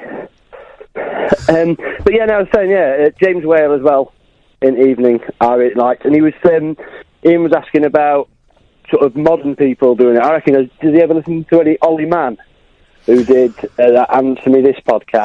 I've not heard a lot of Ollie Mann. I've not heard much Ollie Mann. I share an agent with him, which is, and I've met him and he's one of the most delightful people, but I've not really heard a lot of Ollie Mann. Do you rate him, do you? Yeah, pretty much. Yeah, I do actually. He's got like his own podcast called like The Modern Man, but with 2 N's, because that's his name. Oh yes, it's like a magazine format thing on podcast. He's one of the few people. I think he's one of the few people in this country that's actually been able to monetize podcasts. He's got the holy grail. I mean, not making millions off it, but he's made a few quid out of it, and he certainly knows how to grab people's attention when it comes to podcasts. Definitely, yes. Yeah, no, absolutely. I think with him, with their show, it's a good show and everything. It was more, I think, I'm just giving some water to the dog. I am listening, but I'm just pouring some water for the dog. Away you go. That's fine. No, I was thinking with his monetising the podcast was probably more to do with his breakthrough. Like at the time when podcasts, as it all became easy on iPhones and everyone could connect and get these things really easy. Yeah. Theirs was like the most entertaining of that first wave. Yeah. It's a bit like the .com bubble. Like it's very difficult. There are Scroobius Pip's managing to monetise it quite well, I believe. Is he getting money of it? He does quite a lot of merch, though, doesn't he? I think that's the one way of making money out of these things is to sell tickets for shows and sell merch and stuff. Yeah. Yeah, absolutely. But that's it. But that's people are usually happy to invest on that level because it becomes part of their routine, part of the thing they enjoy. So, hey, listen, it's clever. It's a good model. I'm going to move on very quickly just because our friend has called back. So thank you for that. Yes, line 2, you're back on the air. Finally, sir. Finally, thank you very much. Oh, it's a different gentleman. How are we doing today, Ian? Yeah, I'm fine. Who's this? My name is Qasim Kasper Ali. I'm one of your followers. Well, good, I'm glad. I've been waiting in the queue for nearly 20 minutes. What's going on there, Ian? No, you haven't. I can see exactly how long you've been waiting for. We went to you pretty quickly. But nice try. Okay. Points for effort there, mate. I just wanted to give a shout-out. Can I give a shout-out? Well, I suppose we can, because it's straight to air. We wouldn't normally, but yeah, sure, why not? You know, all my loyal followers are watching your show at the moment, and I'm a bit of a DJ myself. I do radio shows on Periscope myself, you see. Wow. So I want to give a shout-out to Amjad, Jay, Omar, Asad, Subs. These lot are my loyal people, you see. Because shout-outs I always found shout-outs to be quite dull. Because it's just mentioning names. It's just a list of names that of people that nobody's ever heard of. Well, I know them. Now you know them. Oh, you know them. I don't. You know them, and they know them. But nobody else knows them. I always just found it a little bit dull and self-indulgent. Like, forget that, Ian. Can I come on your show one day? You're on my show now. Not apart, like, live. I want to show my face. No. Why? Why would I let you come on my show and show your face? I'm sure you are a nice guy like that. I don't know what that means. Next Friday, everybody's invited down. You can come then. Next Friday, okay, I will definitely come down, sir. Brilliant. I'm really, really looking forward to it. Bennett. The dog's got her eye on you, Ed. She's going to kill. I think she's going to do a wee in a minute. She's had a load of water. We're taking calls straight to air tonight, dear listener, and well, it's been a nice, interesting mix so far. Another hour of this to go. If you want to give us a call, now would be an excellent... Oh, no, not now. In a few minutes. I won't give you the phone number. I'm Iain Lee. This is Talk Radio. Talk Radio. 0844 499 1000. We're taking calls straight to air. I'm not Iain Lee. He is, but he's taking the dog out for a wee. I'll see you on the other side of the news. Late night, Iain Lee on Talk Radio. We have ways of making you talk. When I get to the bottom, I go back to the top of the slide. Where I stop and I turn and I go for a ride. Till I get to the bottom and I see you again. Yeah. Do you, don't you want me to love you? I'm coming down fast, but I'm miles above you. Tell me, come on, tell me the answer. Well, you may be a lover, but you ain't no dancer. Now helter skelter, helter skelter, helter skelter.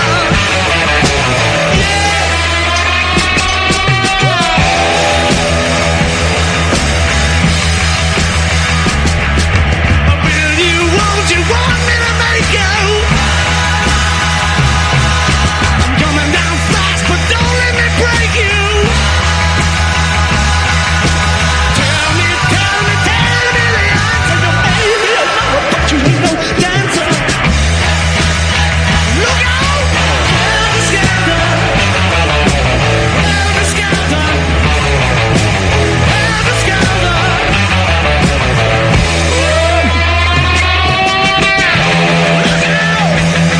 Horses you come.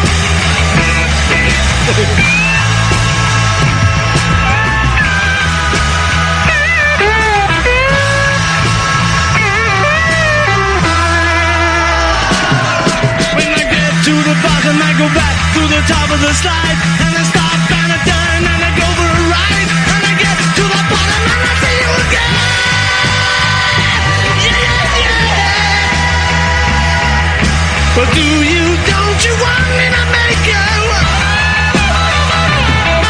I'm coming down fast, but don't let me break you.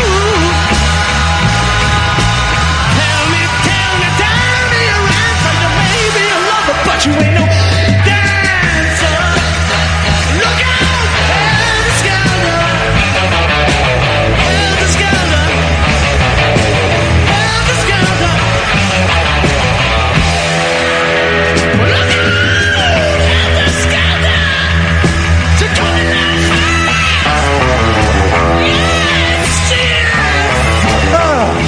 go. Had to nip out for a quick wee. Both me and the dog, actually. We both. Did you both do one? Yes, we Gosh, did. that's excellent. But I came back in and did it. I was tempted to do it outside, but didn't. Oh, let's stop that there. This is Iain Lee. Thank you, Catherine, for doing that. 0844 499 1000. If you've just tuned in, we are taking calls straight to air for the whole show this evening, and you can call in about anything you want. You can play tapes down the phone. You can argue. You can be silly. You can do silly voices. We'll have a little recap of what we talked about in a minute, but before that, just to remind you, next Friday, what's wrong with you?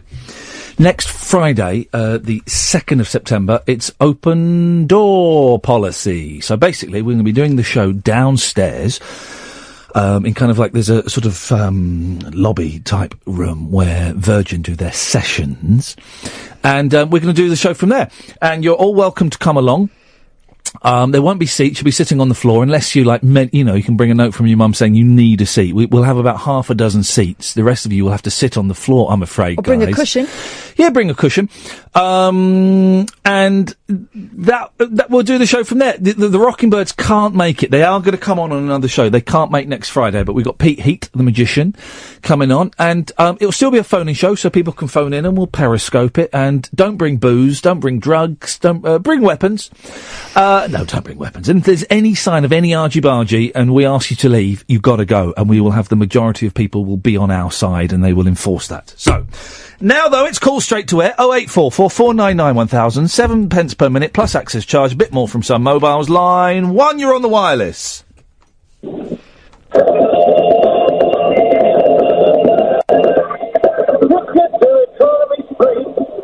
in London. I'll see if I can find it. See if I can find it. It's a tune.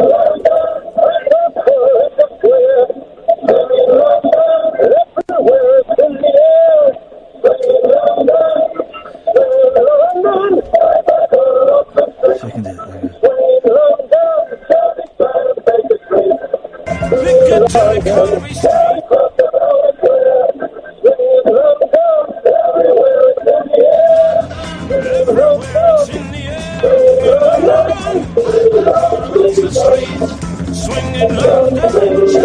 I'll find it. How has he done it?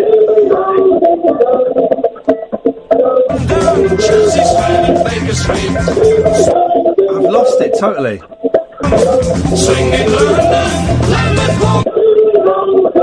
Hang on, here it comes.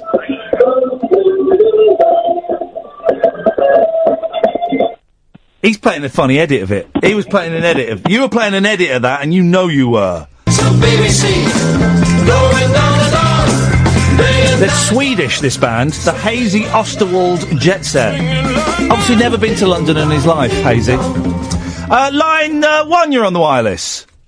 Now it's called Blast for the Past. Have you got YouTube on?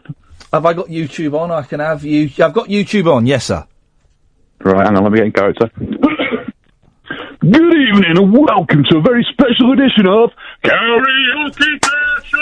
Alright, here we go. Yes, sir! Bring it on. I love this game. You missed this, Kath. This is basically what we just did, but... Right. Go on. I'm Dom Risk, and today's contestant is Mr. Iain Lee. Ian is 43 years old and comes from a lovely place called Swag. Well, alright.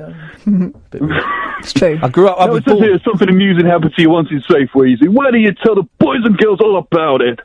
Well, I used to work in... That's fantastic. Okay, moving on. Today you get a choice of a slow song or a fast song. What's it to be? Well, now, people would think...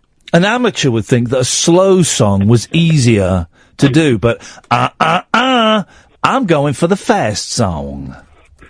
I've got to be honest, mate. You're not going to get the fast song. You ain't got the main rules. Go for the slow one. Hey! You haven't got a fast one queued up. Oh, I have. Bring it on, baby. Bring it on. Do the slow one. All right. No. Do you want to go straight into the fast one? Yeah, go for the fast one. All right. Calf count us in. 1, 2, 3, 4. Let's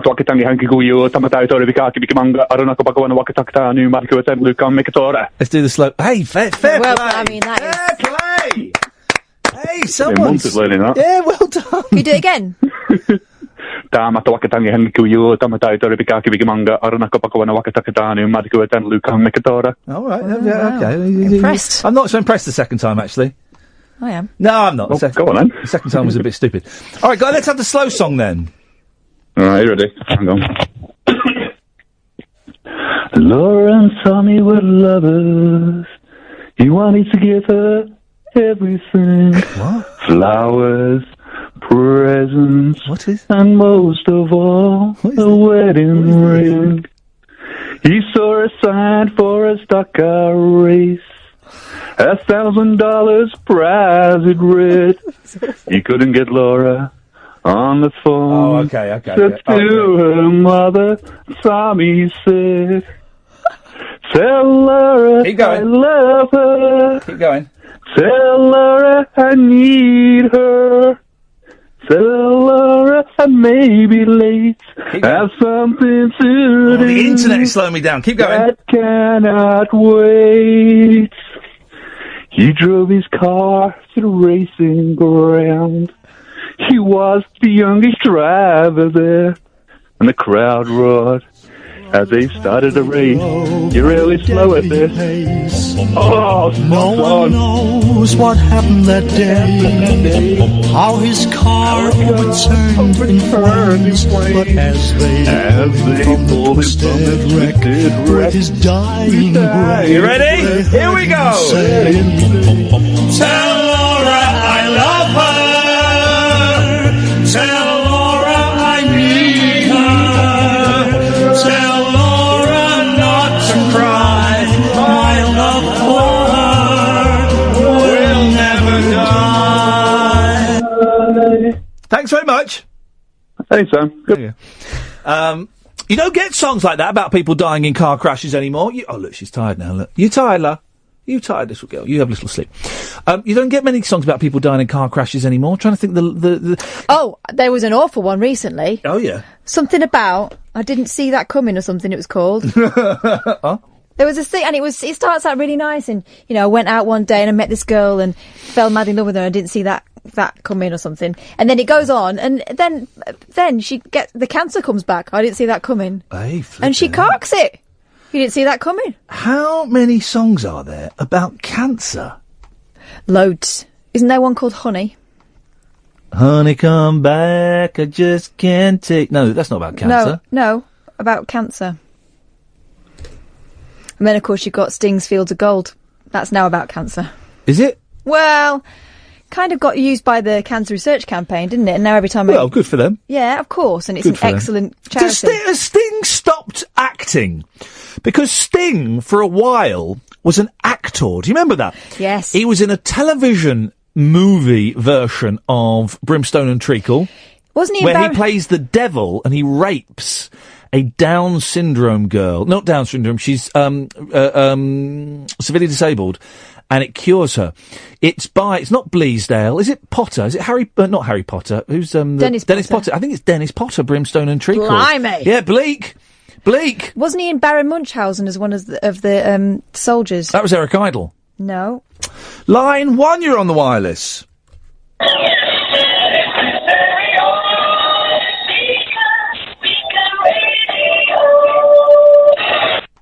Thank you. Line 2, here we go. They're going to start coming now. Line 2, you're on the wireless. Hip, hip, hip, you two. Hip, hip, hip, you one. I wanted to continue your radio geek off if I could. Please do, man, of course.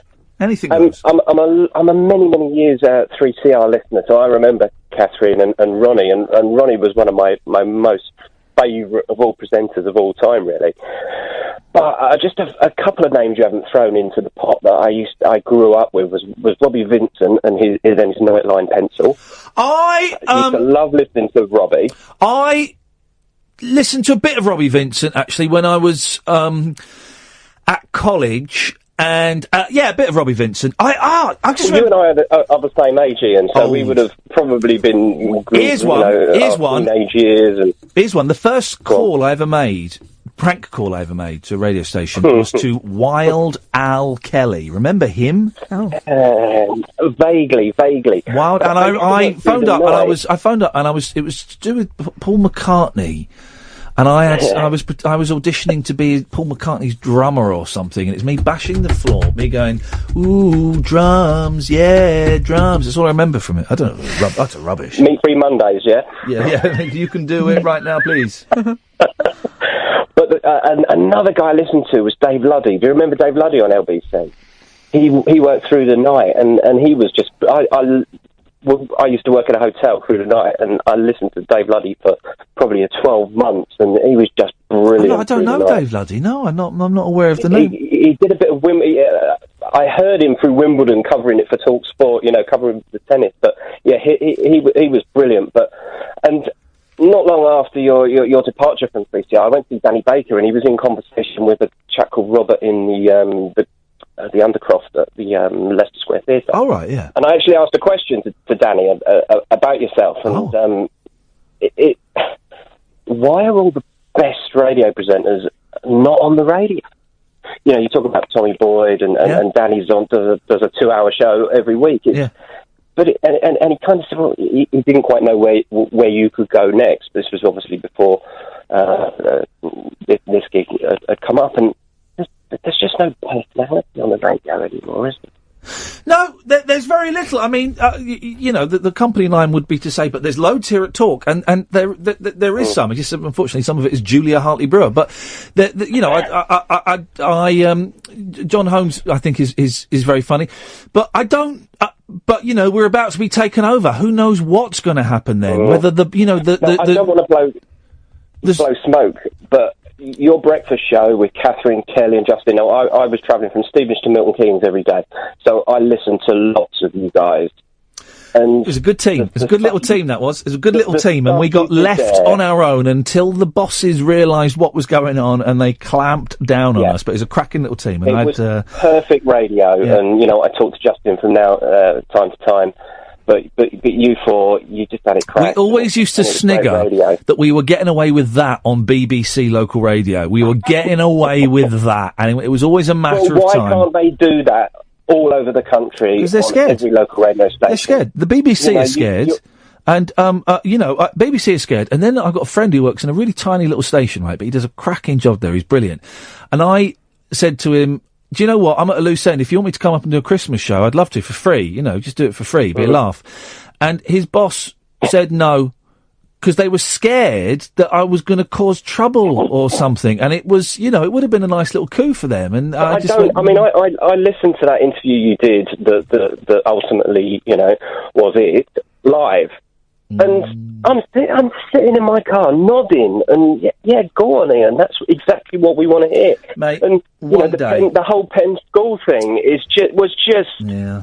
I could listen to that in a podcast time after time after time, and it gets me. You made me cry with laughter. You made me cry with sadness at times, and I would sit in my car, tears rolling down my cheek, and that is what radio is all about, Iain. I agree, and you're very, very kind, and one day I will meet you over a cup of coffee, and I'll tell you exactly what happened and exactly why it all went pear-shaped. Thank you for that. You're very kind. Let's squeeze one more before I know we're late for a break. But line 1, you're on the wireless. Hello, hi. I was talking to you earlier. Sorry, it's Roger. I ran out of credit on my mobile. Ah, okay. This is the guy that doesn't work in radio that's going to help radio stations improve by telling the thing is though. Sorry to interrupt. Are you able to phone me back? Because I'm on a payphone and watch. Do you know what? Yeah, I'm going to phone you back. Just someone. Ed, we're going to go to a break and then we're going to phone that gentleman back. Well, the dog. Let's. If you're watching on Periscope. I don't know if you'll be able to see her. She's fallen asleep. There she is. Oh no, that's a newspaper. I can't go any higher. There she is. She's asleep there. She's fast asleep. We're taking calls straight to air at the moment. We have done all night, but we've called one person back just because I'm keen to have this conversation. Remind me of your name, caller. It's Roger. Roger.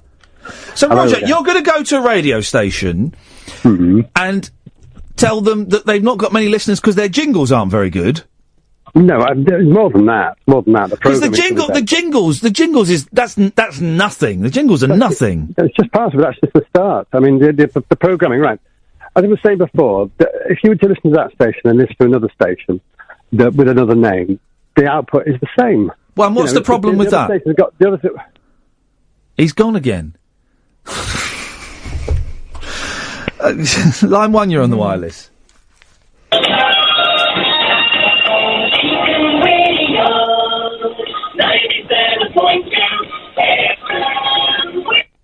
Okay. Yeah, I'm keen to talk to this guy. I think, is his battery dead? He said he was on a payphone. No, he's gone to. He's on. He's called him on his mobile. Then. I just am always wary of people. What's the phrase that he used? What was it? What are they called? Consultant. Now, we've done a bit of consultancy work, and but we work in radio, and when we've done it, we went to Slovakia and did it, and I go and give talks in colleges and schools and stuff. I'm not telling them how to do it. I make a big point of saying, I'm not telling you how to do it. This is how I do it. This is what works for us. Yeah, this is how I do it. This is what I like, and this is what I don't like. And I just wonder. Well, it's a little bit like, right, in my job. I don't want to be mean. I know, so don't be. Yeah. And I'm sure you won't be. But as a producer, right, you know, you've had producers tell you how to do your job that have never sat that side of a microphone. Whereas I think the fact that I have means that I understand a bit more what you need as a broadcaster. Yeah. And if you're a consultant, you need to know your stuff, don't you? Well, you can't. And it needs to be quite current. Do you though? Can you not be a consultant if you're just a customer? Line 1, you're on the wireless.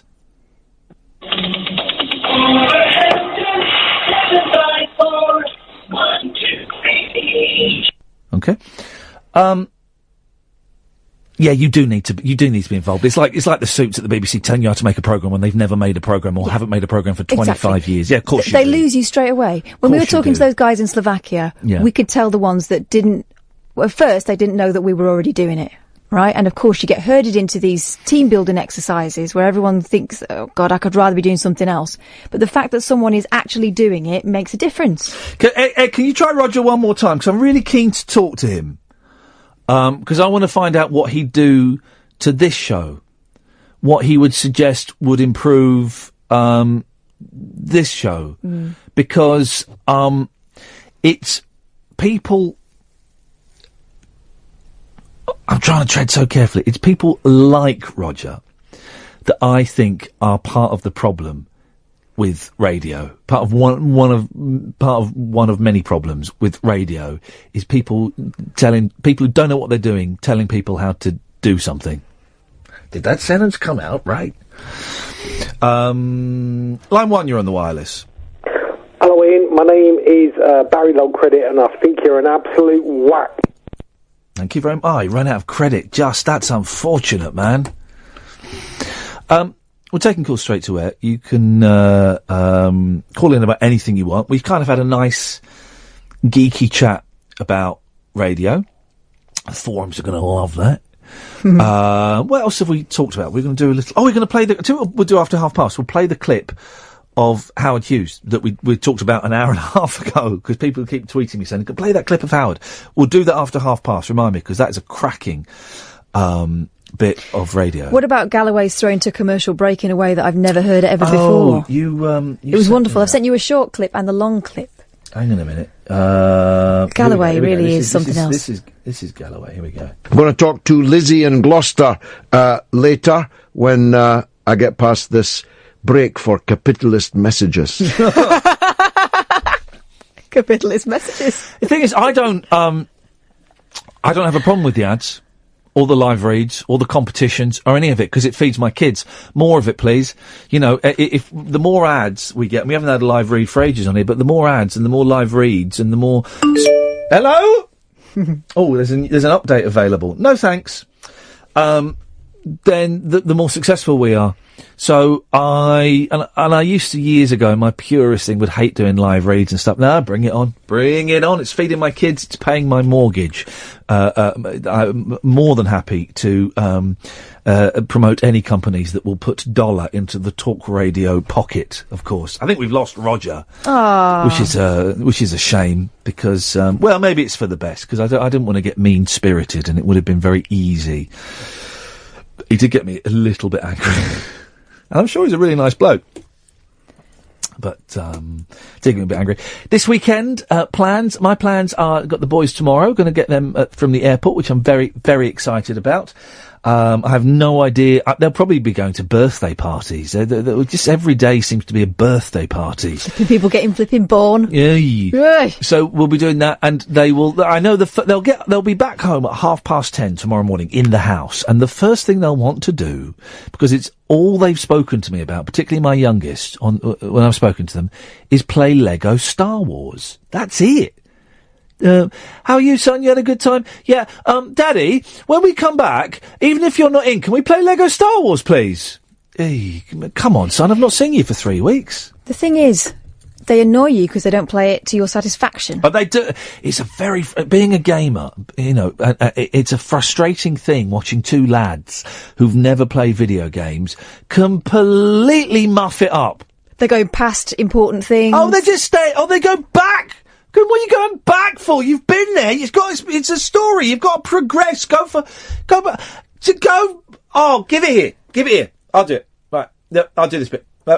Right. It's the next level. Let me start the next level and we'll work out what we've got to do. That's what it's like. It is a frustrating, experience watching them playing video games. Mm-hmm. It's annoying. And I was going to do a bit of, hang on, here it comes. Oh! Oh! There it was. That was his neck. There we go. Stop it. I didn't... Hang on, do you want to hear my back? No. Go. I can do it. There's one brewing. Hang on, here we go. There we go. Hang on, wait. Shh. Oh, missed it. Hang on, one more. It'd be really embarrassing if you cut the cheese now. It wouldn't be nature. Here we go, ready? Shh. Oh, that's the back. I meant to have a You're the clickiest person I know. Oh! Stop it. Hang on a minute. While we're doing it. Not the toes. Not the toes. Here we go. Oh. Excellent time for a break.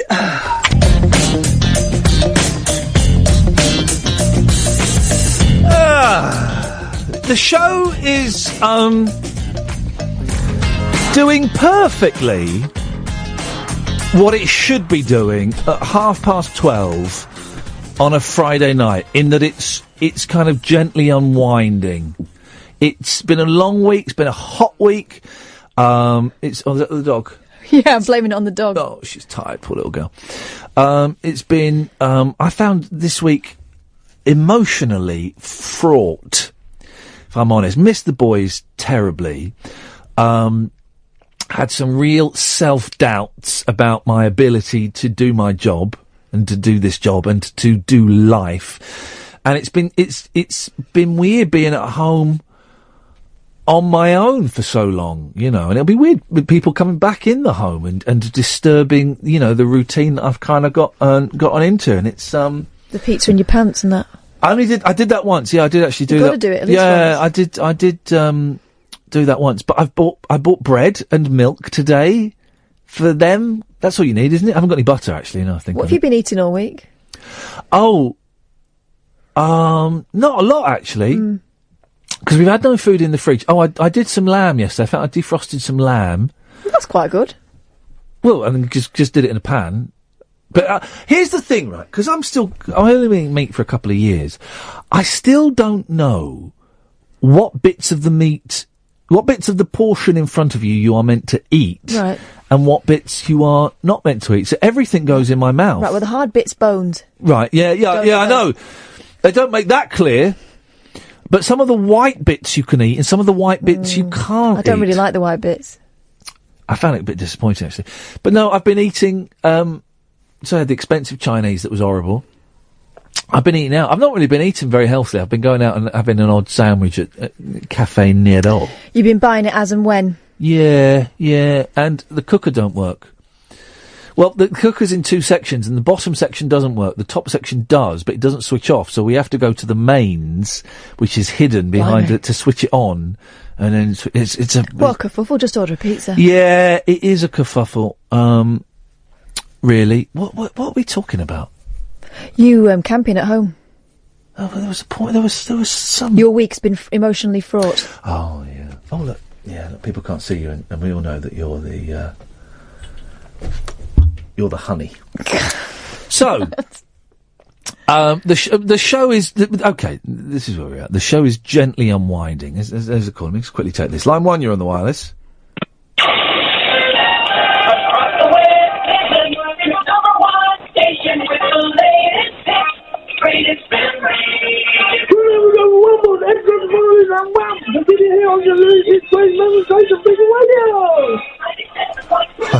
I think it's time someone went to bed.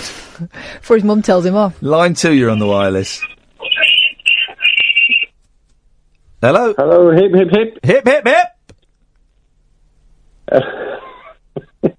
Hello, how are you both? I'm all right. How are you? Good, very well, thank you. Very well, thank you.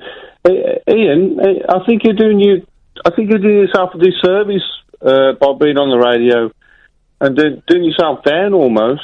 I think. In what way doing myself down? I think that it's very. I'm a sort of a first time listener on talk radio, and I think it's gotten very bland these days on the talk on radio. And what has television, actually. What has gotten bland? Well, it's almost like the Facebook generation where it's selfies. You've got Facebook, Twitter generation where it's kind of all the youth generation where they all, I don't know, they all take sort of photos of themselves, and it's all very samey, isn't it? And I think really people like yourself, you're almost like a breath of fresh air, really. And you know, without blowing smoke up your what's it? So They used to. Is this true? They used to blow smoke up people's arses to see if they were dead. Wasn't that? Didn't I tell you that? Yeah. Yeah, because I saw it in Horrible Histories. It was a Stuart thing. Let me look it up. But it was something to do. Yeah, they did used to blow smoke up their backsides to check something. To check that they were dead or not. Hang on. Stuart medicine. Yeah. I couldn't possibly comment on that. No, of course you couldn't. You've never done so. You'd never indulged in such a thing. I imagine it's quite pleasurable. Oh, no. I bet it's quite nice. Tobacco smoke enema. Yeah, we go. I bet it's quite nice. Yeah. I couldn't possibly comment on that. Okay. Carry on, sir. Carry on. So, that's not really. How long you been listening to talk radio in its current incarnation? Well, I've not really listened to you. In fact, until you've been on talk radio, which I think was in about March. Yeah, so March the 21st, I think. Yeah. Yeah, around about that time. So I've been listening to you since about March. First time caller. Thank you, man. But not really. I think my mate, my friend, was always talking about you being on like the Big Breakfast you were on before that. I did a programme called Rise that came after the Big Breakfast. Yeah. Yeah, and he was always a big fan, and but unfortunately I was at work at that sort of time, so me too. Unable to listen, but been listening to you on talk radio since about March-ish time, first time caller. Well, thank you. Well, listen, I appreciate you calling. I appreciate your kind words, the show gets better by me questioning it and questioning myself. You know, it means I strive to keep trying. It would be so easy to do to find a format that works and stick with it. And me and Kath, we make things bloody hard for ourselves by not finding that. Well, by finding a format and then junking it and trying to come up with a brand new one. That's because every 2.5 weeks we have an existential crisis. We do. All we're trying to do, right, is make the show that we would listen to. And that's it. That's all we can do. Yeah. The only thing that... No, I appreciate that. The only thing that stuck out in my mind was your sort of honesty was... I know your mum's not been very well, and Yes. my mum sadly passed away in 2008. Oh, I'm sorry. She had Parkinson's and dementia, other horrible diseases are available, but and I know you had some sort of trouble with your mother, sadly, a few months ago. So, and I did listen to that sort of that excerpt of your experience a while back. So, well, listen, I'm glad you've. Listen, I'm going to move on because for some reason the phones have gone mental. I don't want people to be wasting their dollar. I'm really glad you found us. I'm really glad that you've called in. I appreciate your kind words. Thank you very much. Line 1, you're on the wireless. Hello. Hello, Line 1. Let me turn you off. Hang on, let me turn you off. Please do. I'll turn it off. Yeah. Hello, it's Darren. Hello, Darren. Hiya, Darren. Again. Hello. I spoke to you the other day. This is the original Darren. Yeah, the original Darren. Yeah. Right. Okay. Darren, Before we go any further, right? Oh God. No, not at all. Not at all. Right. But I was rude to you. I thought you said last time we were okay. No, we are. I just want to get one thing done, and then we're cool. So I apologise for mistakenly thinking. I apologise for calling you a knob. Yeah. Do you apologise for calling me a knob? Yeah, I do. Can you say it properly, like you mean it? I apologise if by me calling you a knob. No, stop. Caused you offence. Stop. That's not an apology. We know that the apology, I'm sorry if I caused offence, is not an apology. Yeah, okay, I know you spoiled that so well. Yeah, okay, I'll apologise for calling you a knob. Even though you meant just a fun one. It was a fun knob. Well, Ian said it was a fun dick, but I meant a fun knob. I mean, there's a difference, obviously, but, you know. Yeah. It's only slight, yeah. All right, Darren, what have you got? That's an apology. You was talking about the radios and the radio shows and all that, but I'm obsessed with podcasts. I don't know. I was trying to explain to somebody at work what a podcast was today, and he's about the same age as me, and it was really, really hard work. How could what's difficult to explain about what a podcast is? It's like a radio show that doesn't go out on the radio. Easy, done. That's Next. what I said. I explained it all out, and he said, what do I do? He said, do I log on to iTunes and then I have to read the podcast? Yeah. Oh, and he's about the same age as me. Yeah. Can I just say, we've got Paul Garner, right, is one of Britain's top comedy writers, right? He would have you believe. And he's tweeted, this bloke is as boring as Birmingham. Wow. Yeah. Well, I just thought you should know, and I just wondered if you wanted to say anything to Paul Garner, who's, let's be honest, who's Paul Garner? Wow. Paul Garner. Did you ever used to watch Dennis Pennis? Yeah. Paul Garner wrote that. Did you ever used to watch The Priory with Jamie Theakston and Zoe Ball? Yeah. Paul Garner used to write that, and that's about it, really. That's about it. But I just think it's interesting that Billy Big Boots on Twitter, oh, this bloke is as boring as Birmingham. And then he's just done another tweet when you started saying something, oh, F off. I just think, show some balls, Garner, and phone up. Darren may be boring, but at least he's called in. At least he's saying his own words and not getting someone else to do it. Exactly. Away you go, Darren. Continuez-vous, s'il vous plaît. Anyway, I've just started downloading all of. I don't know if you know the podcast Atletico Mints. Oh yeah, it's Bob Mortimer and Andrew. Andy. Yeah, and it does itself a disservice because it's in the sports section. It's nothing about sports. They say it's 8% sports. It's 8% football, and the rest of it is just Bob Mortimer and his mate just talking absolute. Well, what Vic and Bob used to do, basically. Yeah. Have you listened to it? No. I don't like sports. It's only 8%. Can you not? That's what I'm saying. It's 8%. Too much. Sports. It's still too much sports. Seriously, if you listen to it, it's seriously, I'm not going to. I don't like sports. But the Adam Buxton podcast is fantastic. That's how I got onto it. It was Adam Buxton and Richard Herring's video Leicester Square Theatre podcast. Yeah. The Hullestopper. Yeah, brilliant podcast. Yeah, they're good. They are good. You not found the podcast? The thing is, right, there's just too much choice, so I don't choose. And I do this in a lot of aspects of life. Like video games and music and videos and stuff like that. If there's too much choice, I just freeze up and I don't choose anything, which is to my detriment. I get it, I'm stupid, but that's just the way my head goes. And on that bombshell, sorry, Darren, let's go to line 2. 2, you're on the wireless.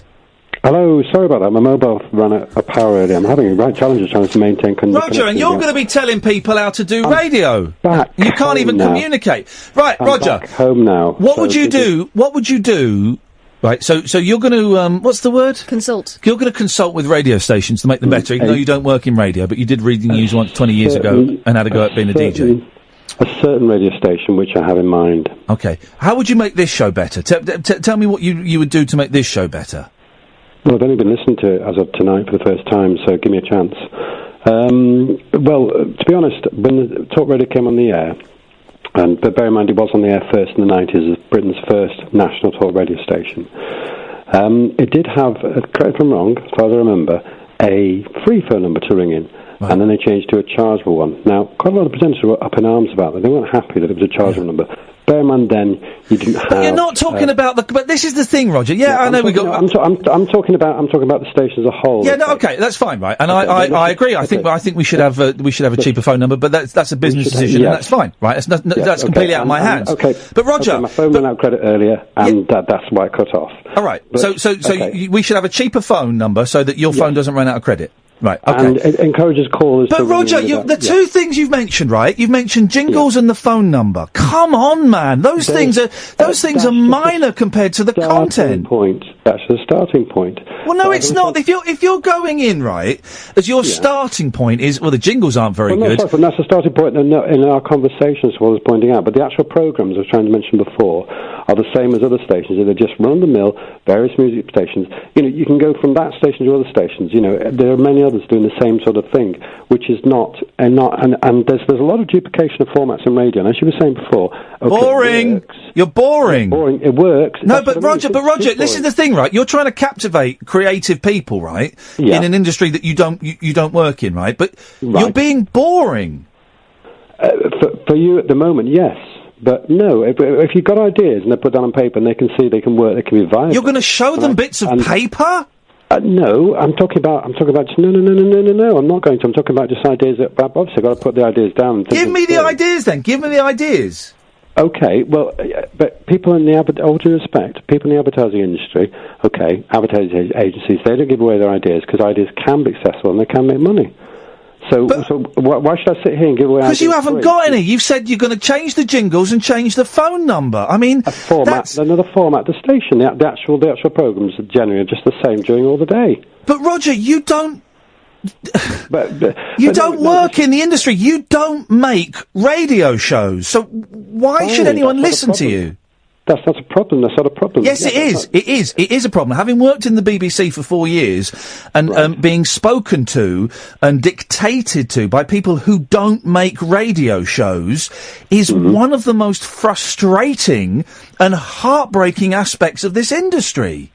I know, and other people have said the same thing. The same thing about the industry. That there's not a great deal of radio out there. There's a lot of good presenters, not many great. That's not what I just said. What I just said was that having someone who doesn't make radio telling people how to make radio is partly. Well, no, but you're telling them how to make radio.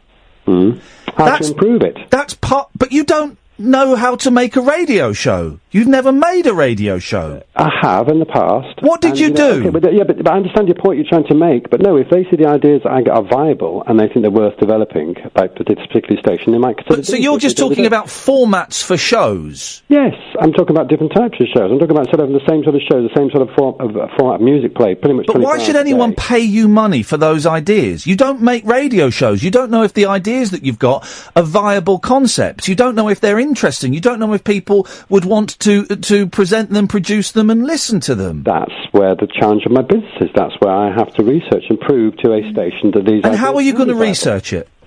Research it now. Well, but it's not. It won't just be me. Actually, I know of other people that are better than me. No. I'm talking to you. I'm talking to you. Right. Research it now. Research these ideas. Right. Well, if I think an idea is viable, then it's in what respect? You just said you're going to research these ideas, so research them with me now. Run one of the ideas past me. One of them is a specialist type of music show that would fit in with the station. So what, like black music or 60s music or country music or what? Something like that? Music that would fit in the form that listeners will like, that is reflective of the area where the station is based. Do you not think that they might have thought of that? I mean, that's not an original idea. Do you know how they... But they haven't done, but they haven't developed it, because, quite honest, I think the management at this station are pretty much at a loss. Otherwise, why would their audience share be? Here's the thing, mate. Roger, here's the thing. When you phone up to offer them your consultancy services, you'll be speaking to the managers, so don't say what you've just said to me. Yeah. No, I'll have to prove it. I have to prove it to him. I have to show it to him that I think our idea is viable. But you don't work in the industry. You don't know what ideas. Well, you don't know what ideas. You don't know what ideas are viable or not. But did they? Have you tried to work in radio? I have worked in radio. How long ago? Quite a while ago. 20 years? Roughly. 30 years? 20 years ago. Right, The things have changed since then. Things have changed. It's a completely different industry now. 20 years. And what station did you work on? A station in Manchester. Okay, but BBC Manchester or an indie? Commercial Okay, radio. and how long did you work there for? A couple of years. Mate, you ain't got a clue. You haven't got a clue. Well, I accept your point. Okay, well, so what would you suggest then? About what? I would suggest you jack it in. Well, maybe it won't work. I mean, I'm not relying this for this. I have my own separate business. I'm not relying this for an income. So you're not even... Hang on a minute.